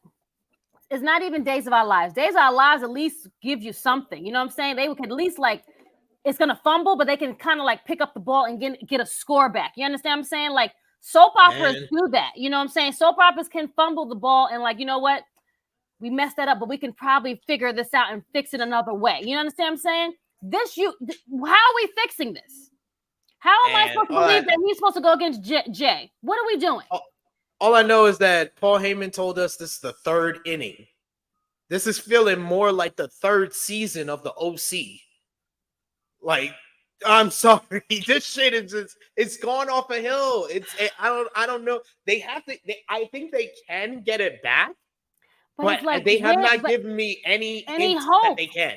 That's what I'm saying. I think they will, but I think by then we'll probably be like it's gonna be too late where we're like, whatever. You know what I'm saying? Like, I feel like once they do get it back, it's just like, well, why the fuck didn't y'all just do that from the get-go? You know what I'm saying? It's like, I don't know. Yeah. It's just Negro Buck saying it right. He said this whole thing just makes Jimmy look like a moron. It does. It makes him look stupid. And he's the one that created this whole mess. Like, he was like, no, I didn't want my brother to be like him. Okay, so then I bring my brother with me, and then now I go against my brother. What? What are we doing? What are we doing? Jimmy looks like a complete fool. And then you're like, hey, bro. Oh, sorry, I heard it. Oh. How did we lose the plot this much? Right. The third inning, if this is baseball, these innings are too long, and they're I'm dying. I'm ready to leave. I'm ready to leave I'm ready to leave Yankee Stadium or Citi Field now. It feels like in the past month we changed pitchers about 4 times in this inning. And it ain't working at all. Go sit down. Put the next one in, coach. Like, it's not good. We should also mention Annika saying, I'm not talking about Bloodline because she was one of the supporters. So of course she doesn't want to talk about it. I'm sad. Annika, I'm with you, girl, but I'm liking the whole, let's talk about, we could talk about it. I'm here for it. And it's not Hurt Profits, it's Street Business. Street Business sounds so much better than Hurt Profits, in my opinion. I do like Street Business better. Did they make a name yet? No, they haven't announced a name for them. They just know that they're together. Street Business sounds a lot better than Hurt Profits. And I'm like, are they heels or are they faces? Because people are cheering them. It was said that they were listed as heels, but they definitely are going against one of the top heel factions. So how are we having heels versus heels, guys? Let's make it make sense. I don't know. WWE. Yeah, that's also very true, friend. But yeah, I'm one of the Judgment Day. I mean, I'm one of the Bloodline supporters, and I am so sad and disappointed about this story and how it's pivoted, and it's just made it made a whole U-turn. It didn't even make a left turn. It made a whole U-turn and went backwards, way backwards. I feel like we're back in 2021. That's when Jimmy first came back and he was against the Bloodline. Yes. And Jay had to, he was convinced to be part of the Bloodline because Jay left. Feels like we're back there. But at least that time, was more believable. This time, it just seems like it's just, I don't know. Well, got some news on a couple of people that have been said to be joining WWE. As previously reported, there had been recent rumors regarding Carlito possibly returning to WWE. According to Dave Meltzer on Thursday's Wrestling Observer Radio, Carlito has signed with WWE and apparently waiting to be given something to do on WWE programming. Meltzer reported that Carlito had a start date for his WWE return, but WWE officials couldn't figure out what to do with him, and they still haven't figured out what to do with him. Meltzer noted that this has happened with talents signed to WWE before. More recently, Harry Smith, aka Davey Boy Smith Jr., who was signed with WWE for months and never actually appeared on TV. Another person that's been speculated to join WWE is Nick Aldis. He recently sat down with Chris Van Vliet and was asked about his current relationship with WWE and working as a producer. He said, and I quote, "They just invited me to come and, see how everything works. And, shadow as a producer and see just sort to be part of the meetings and oversee the whole, the whole television operation," which is, again, I've done a lot. I've worn a lot of hats. I think people have followed my career, particularly in the last few years, know that in addition to wrestling, I was wearing a lot of hats behind the scenes, at my last place. So I certainly don't feel like it's a completely new sort of situation for me. Having said that, there's pro wrestling and then there's WWE. So, just taking in just the sheer sort of volume of the operation, and just, the number of people involved in that, the scale of everything is like just that alone has been the basis of like my time so far. But it's like, it's all very much a sort of handshake situation at the moment, very much. hey, hey, why don't you come in and see how things work? See if you like it. I will say this. They've been very, very good to me and very accommodating. As far as they said, look, this is as much about whether you like it, Now where that goes, I don't know. I'm okay with that. Like, it's tough with the internet, and social media, because people want to put this sort of definitiveness on everything and this finality, like, oh, that's it, he's with WWE, that's it, game over, and so people say, are you not wrestling anymore? Have you retired? Are you not wrestling? I mean, even the boys are saying that, like, are you done with wrestling? And it's like, slow down. What do we say? I was say, what is he saying? Like, okay, sir, you're rambling. I think he's basically saying that, like, what's happening? I know it, and a lot of likes. And right, like, I mean, I say like a lot too, but Jesus, this is a whole interview, and I'm like, what are you talking about, sir? I think he's more or less saying he hasn't signed anything with WWE, and he doesn't consider his in-ring career over. And that's perfect. Then you could have said that really, like, this is WWE, and this is like this. What, sir? What is that? Annika, get your mind out the gutter. She says street business sounds dirty to me. You know that drug dealing is considered a street business, right? Yeah, right. Like there are more things besides prostitution that is considered street business. The hell? Why does your mind instantly go there? Negro Buck said, "Oh, I like that name, street business. I love the name." We got TNC. Remove profits and put street. I mean, remove the profits and put the business. Yes, I like the street business much better. And it works for the whole thing they've been doing, which is going from the streetwear to the more professional wear. They went from profits to business. Yep. The idea. I feel like it's missing something, though. I feel like something is missing from the group. Not taking that away from the guys, is nothing to do with them. It's just something else needs to either go with, like, I don't know if it needs another member, or it's also it is a copy and paste of the Hurt Business, duh. But most definitely something is off, and just it's just got to be tweaked a little bit. Maybe, I don't know. I could be wrong, and I'll say that, but whatever. WWE Raw this week, they did 1.704 million viewers. The show featured Jey Uso's first appearance since jumping to Raw, as Sami Zayn welcomed him with open arms to the brand, but seemingly no one else did, as he got death stares from Drew McIntyre and Matt Riddle. It seemed like everyone didn't want him to be there besides Dominic Mysterio, who tried to recruit Jay to the Judgment Day. I love this. Speaking of the stable, JD McDonough further to try to prove himself to the Judgment Day following Payback, as he gifted Damian Priest a special Money in the Bank briefcase and defeated Sami Zayn thanks to help from Dominic Mysterio. Raquel Rodriguez beat Chelsea Green before announcing she will face Rhea Ripley in a rematch for the WWE Women's World Championship on next Monday's show.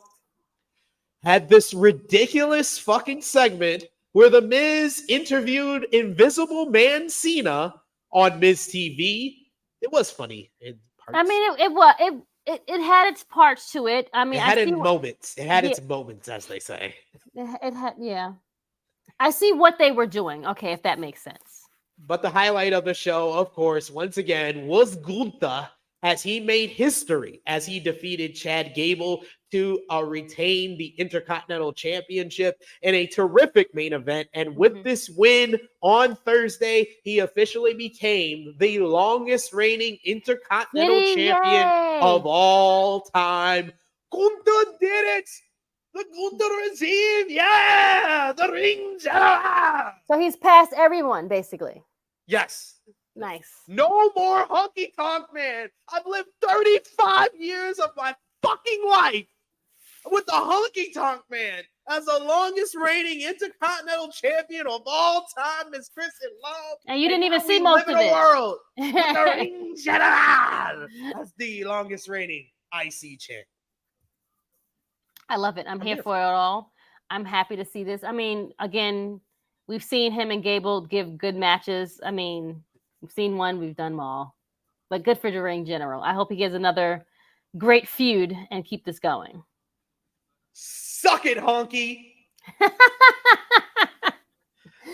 But that's wrong what they did to Chad Gable's daughter. I will say that's wrong what they did to Chad. Why they did Chad Gable's daughter like that? Now you worry about the kids when you didn't worry about Christian's kids. I mean, she didn't have credentials though.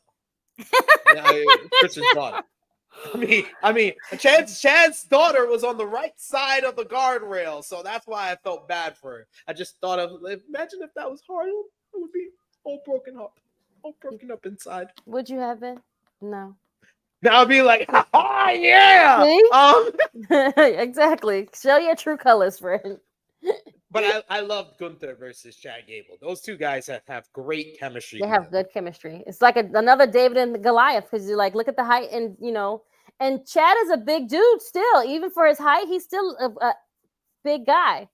One of my matches of the week, but yeah, go ahead. That is fair. I don't know if it makes the cut because there's a lot of great matches. I mean, WWE mention, Yeah, probably that for me. WWE Payback took place last Saturday, like we said before, and Gunther wasn't a part of it. So Fightful Select had a new report about the decision to keep the match on Raw as opposed to the pay-per-view, and it served multiple purposes. The report notes that the decision was part of a continuation of WWE's goal to keep run times of pay-per-views down so they don't run longer than they need to, and that was the same reason that WWE didn't put Becky Lynch versus Trish Stratus on SummerSlam and instead had it play out on Raw until they had their final blow-off at Payback. In addition to that reason, the report notes that WWE booked the match for Raw in order to get Gunther closer to the Intercontinental Championship record before the match took place. As it stands, Gunther's reign was at 451 days, 3 days shy of Honky Tonk Man's 454-day reign, which helps them add some drama to the proceedings. Finally, having the match on Raw allows them to highlight it more than it would have been on Payback.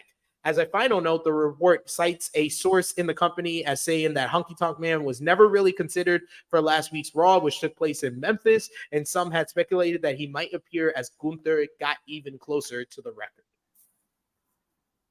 I'm glad Honky Tonk Man didn't show up on TV. But that was stupid not to put this on Payback, though.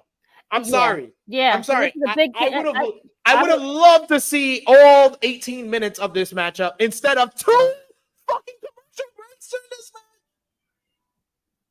That's the main reason it's not in my top 5 for the week. Because they had 2 fucking commercials when we could have saw the whole matchup on Payback. Instead of Austin Theory versus Rey Mysterio. Yep. In a paint by the numbers fucking match. I definitely would have preferred the IC title than the United States title. I'm sorry. I want Rey Mysterio to give it up now too. Whatever. Rey Mysterio, God bless him. He is who he is, but we're giving sympathy belts to people again. Saraya, great. TNC says Gable versus Gunther at Fastlane Iron Man match. I wouldn't want them to do another Gable versus Gunther match. This will be the 3rd one. This would be the 4th one if they did it at Fastlane. No, we don't need it. We don't need it. I'm sorry. This 3rd one should have been on the pay-per-view, especially for the fact that it would have been the time. Would the timeline still be the same? No, right? It was just 2 days apart. It was just 2 days apart from the record. So. And he could have he could have won on Saturday and then had the big parade party or whatever on Monday. But whatever. Looks like you're reading something. I was reading our producer's response to the CM Punk list of stuff. I mean, that's literally what happened, sir. He said it's a fantastic bias list with a lot of unsubstantiated claims and missing info. Keep up the great journalism. These guys are all, Man, get your lips off of CM Punk's dick. That's for AJ Lee, not you. NXT this week. NXT this week had a main event of Braun Breaker beating Von Wagner in a no DQ main event. Post-match, though, Breaker attacked Wagner and tried to smash his surgically repaired head with steel steps to close the show. And apparently he hit him by accident? What? We'll get more to that. Carmelo Hayes announced Ilya Dragunov versus Wes Lee in a number one contenders match for next week's show. The NXT Global Heritage Invitational continued as Nathan Frazier picked up his first win against Duke Hudson, while Butch and Axiom fought to a 12-minute time limit draw in a fantastic, fabulous sprint between those two guys. You also had Tiffany Stratton beat Kiana James to retain the NXT Women's Championship. Post-match, though, it was the former Raw Women's Champion Becky Lynch who popped up on the screen to announce she will face and challenge Tiffany Stratton for the title on next week's show. So, and win. I was about to ask that. I think so too. I think Becky wins next week. I mean, come on. When they start saying this is the only one, they say they give it away themselves. Like if you give me some doubt, then I will say, maybe she might not win. You know what I'm saying? But once you tell me, well, this is the only one I've never held, and this is the only thing I need to go back to.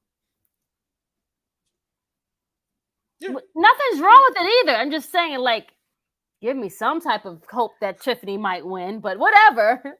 So now we're going to destroy the women's belt and have Becky lose, or what we going to do with this belt then? I don't know what to tell you. I love how people coming at Baby Seth in the chat. St. Joe said the dick eating is crazy. Oh, God. It's just, I don't know what to say. Come on, Baby Seth. And then Frantic World coming at you saying shots fired at Saraya. Oh, you always taking shots at Saraya, it seems now. Who, me? Yeah, you. Okay. It's not that I want to take shots at Saraya. You know what I'm saying? I like Saraya, aka Paige. I love her. I think that she has had a great, tremendous story. I went to go see her movie. I've seen it several times.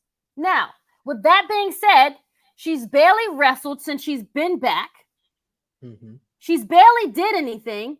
You had this crew. You did nothing. 2 out of the 3 girls wrestled more than her, and you made her champion. Tell me where I'm wrong. She's the biggest star. I don't have nothing else to damn say. Okay, never mind. Whatever. Why are you so upset? Following this week's NXT social media video later showed a bandaged up Von Wagner following the attack by Braun Breaker. And House of Wrestling reports that while there have been rumors that the spot resulted in an actual injury, that is not the case. However, a report from bodyslam.net had been circulating that the spot didn't go as planned, resulting in the steps actually hitting the skull of Von Wagner. That report suggests there was chaos both around the ring and backstage. However, multiple WWE sources indicated that the spot went as planned and Von Wagner is quote-unquote totally fine. Okay, good. That's good. Hey, I would hope so. I mean, watching a spot like that, Jesus. Right. Sloppy shot. Last night, you had Impact Wrestling Victory Road in White Plains, New York. The show featured a main event of Josh Alexander defeating Steve Macklin in their highly anticipated showdown. It was a very good matchup with Alexander picking up his first singles win since his return to Impact Wrestling. Yay, I got it right. He also had Trinity picking up a win over Alicia Edwards with some help from Frankie Kazarian and Tracy Brooks, isolating Eddie Edwards. You also had a showdown of former Impact Knockouts champions as Jordan Grace made her return, finally beating Deonna Purrazzo after four previous losses against the Virtuosa. Jordan Grace finally beats Deonna one-on-one in the ring. See, I got to ask y'all questions and get stats like this. I don't be having the information like this, so. Hey, I'm here. We also had I also had Lio Rush defeating Kushida in a very good opener to the show, an awesome opener to the show, to retain the X Division Championship. The Rascals retained the Impact World Tag Team titles in a very fun tag team matchup as well. Yes, they make such a great team. I'm glad they're back together. I didn't know that, again, I just started watching Impact on Thursdays and whatnot. So I like this whole group. I'm here for it all. Wait till they bring back the treehouse where they smoke weed. Really? Interesting. Okay. Good stuff. So overall, the show was great? Good show. Very good show. I watched it before we went live here. I'm going to watch back some matches so I get my star ratings official. But yeah, really good. Really good show. Solid pay-per-view. Yep, that followed Impact on Access TV this week, which featured Bully Ray and Steve Macklin defeating PCO and Josh Alexander in the main event. You also had Lio Rush beat Kevin the Jet Knight in a fun TV matchup before his showdown with Kushida. And Trinity was powerbomb, Blue Thunder bomb, in fact, by Eddie Edwards through a table at the behest of his wife, Alicia Edwards, ahead of her Knockouts World Championship. So this happened Thursday. Matchup that happened on Thursday. Yep. Okay. And then yesterday they had the tape. They had the pay-per-view. Yeah. Got it. And you also had on Thursday Ring of Honor TV on Honor Club. The show featured Athena defeating Allison Kay to retain the ROH Women's World Championship. Willow Nightingale and Sky Blue beat the Renegades. Mogul Embassy picked up a victory over Gravity, Matalik, and Griff Garrison. You also had Claudio Castagnoli beat Lee Johnson. And Eddie Kingston and Cassasori Shibata picked up a tag team victory over Gringo Loco and Blake Christian in a fun duos bout. But that was the week that was with what we missed. Some really good wrestling, which makes our final segment of the show very easy. Krssi Luv, it is time for Match of the Week. Here you go, guys. Let me know in the chat your matches of the week. You can pick your best 3 to 5 matches from this past week, from last Saturday to last night, Friday night. What was the best matches you saw from the week? Want to feature a couple of comments we got here with Ace, who specifies Saraya will be defending her title at AEW Grand Slam. So you get to yell all the things you say about her to her face. I mean, I'll wave the white flag, sure.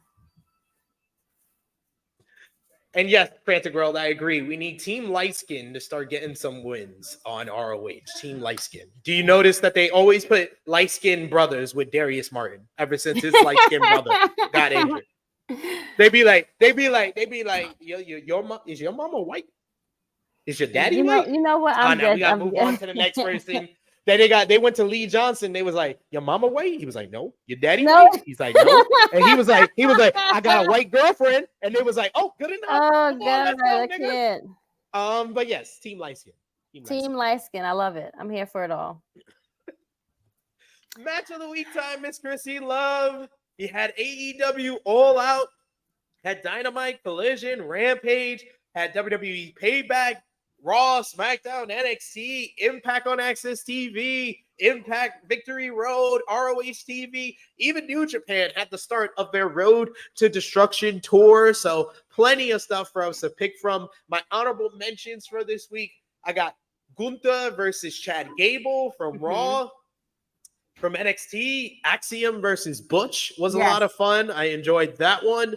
And like Annika said, everyone is going to NXT and having a great time.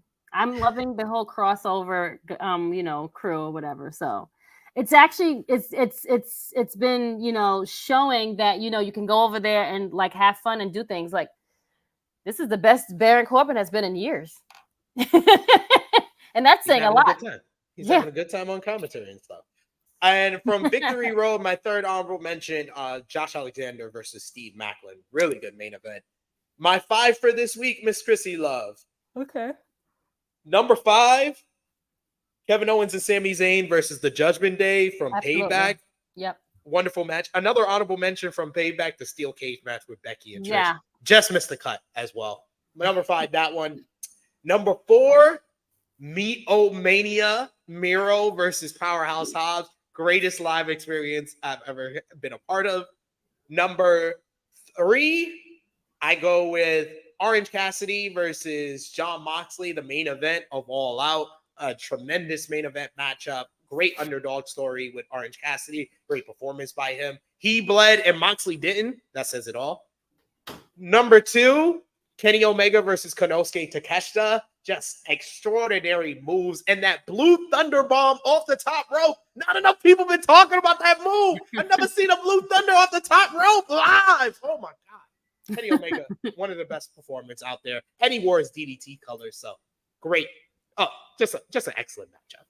But number 1, the only 5-star matchup I gave this week, Bryan Danielson, Ricky Starks, strap match from All Out. Yes, All Out dominated my top 5 this week. What about you, Krssi? I gotta agree with that. Honorable mention, definitely Chad and Gunther.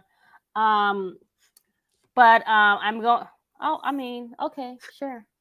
TNC saying I want to see Krssi be on TV yelling at Saraya. We're gonna add Saraya to the list of your enemies with Tessa Blanchard and Ronda Rousey. Okay, that's not it at all, friends. I promise you. We need a T-shirt with Krssi Luv and a list of her enemies behind her with like darts I wouldn't add Saraya to that list. I mean, come on. That's a little far-fetched, people. Come on. That's I'm just giving facts and how people don't want to just talk about it and be honest and how your real feelings are. That's all I'm just saying. Okay, that's all. Anywho, my 5 matches going to be number 5 is going to be the street fight between Judgment Day, Kevin and Sammy. Number 4 is the steel cage match with Becky and Trish. Number 3, I'm going to give it to Mero and Hobbs.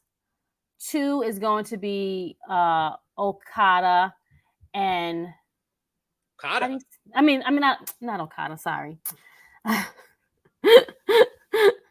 not Okada. It is Omega. Excuse me, I said Omega Okada. and Takeshita. Takeshita. Thank you, friend. And then wait, is that 3? I did. That was 2. That was your number 2. You got number 1 left.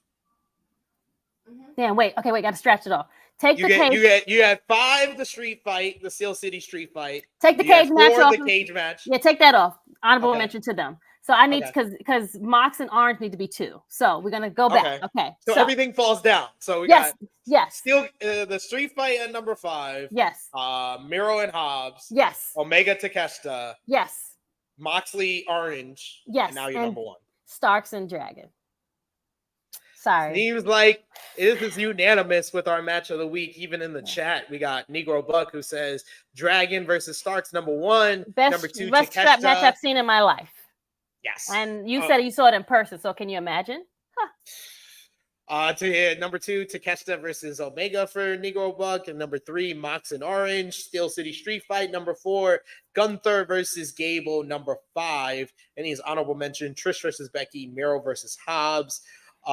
Yes. Negro Buck says Tessa Blanchard, Ronda Rousey, the Paul brothers. That's a hell of a rogues gallery.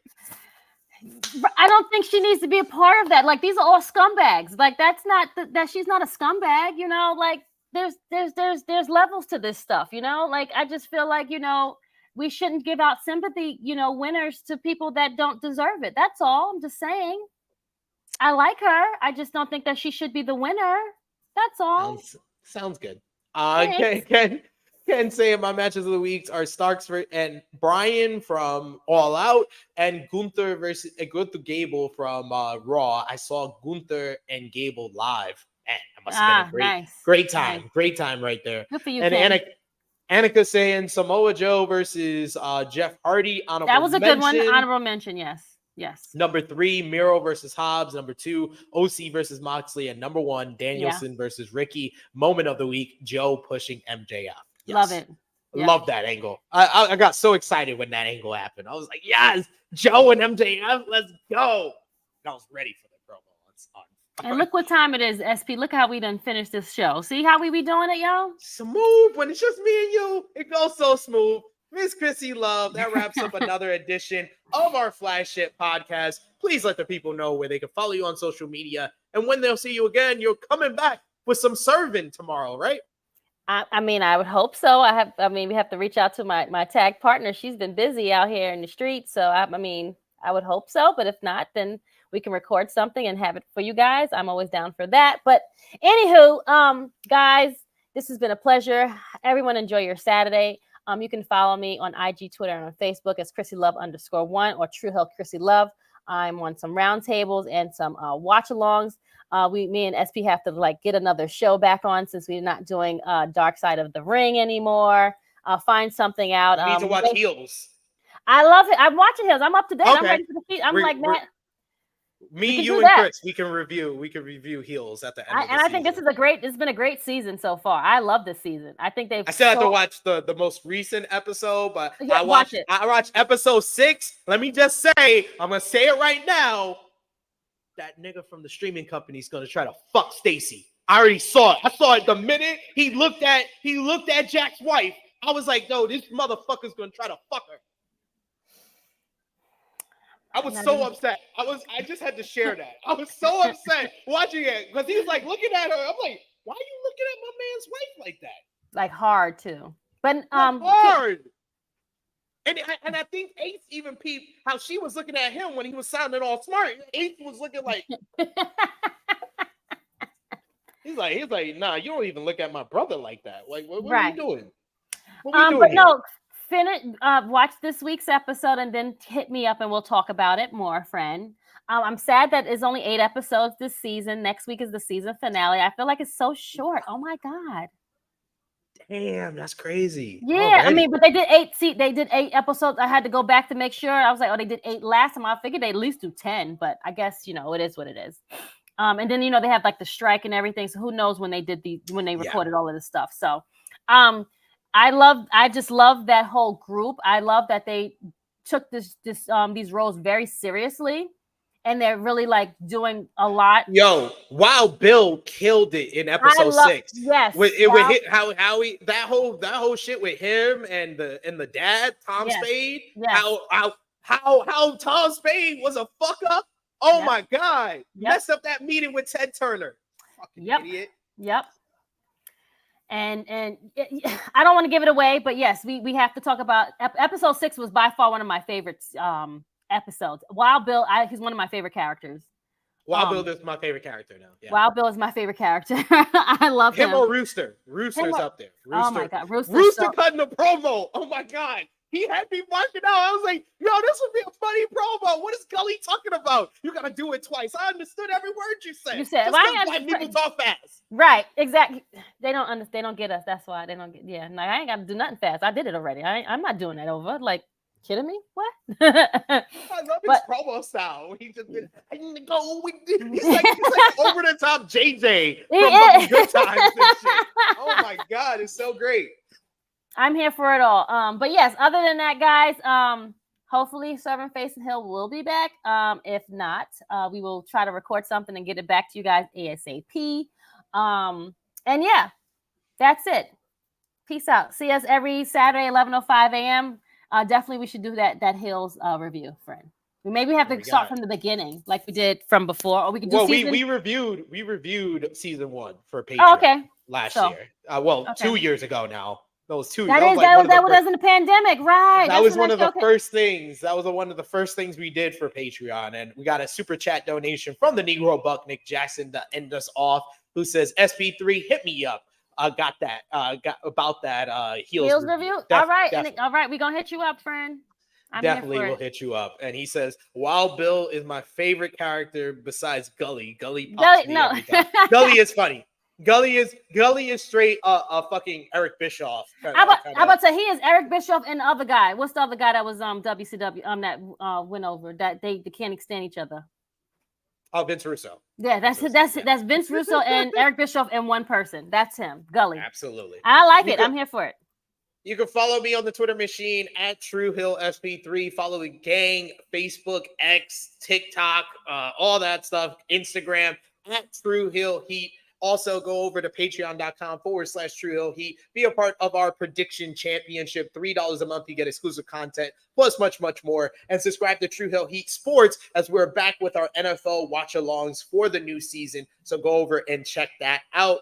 And check out all the great content we got on here, our all-out review, our payback review, plus much, much more, including our heels review coming soon. But for Miss Krssi Luv, it is me, your Tru Heel Phenom SP3. This has been Tru Heel Heat 242.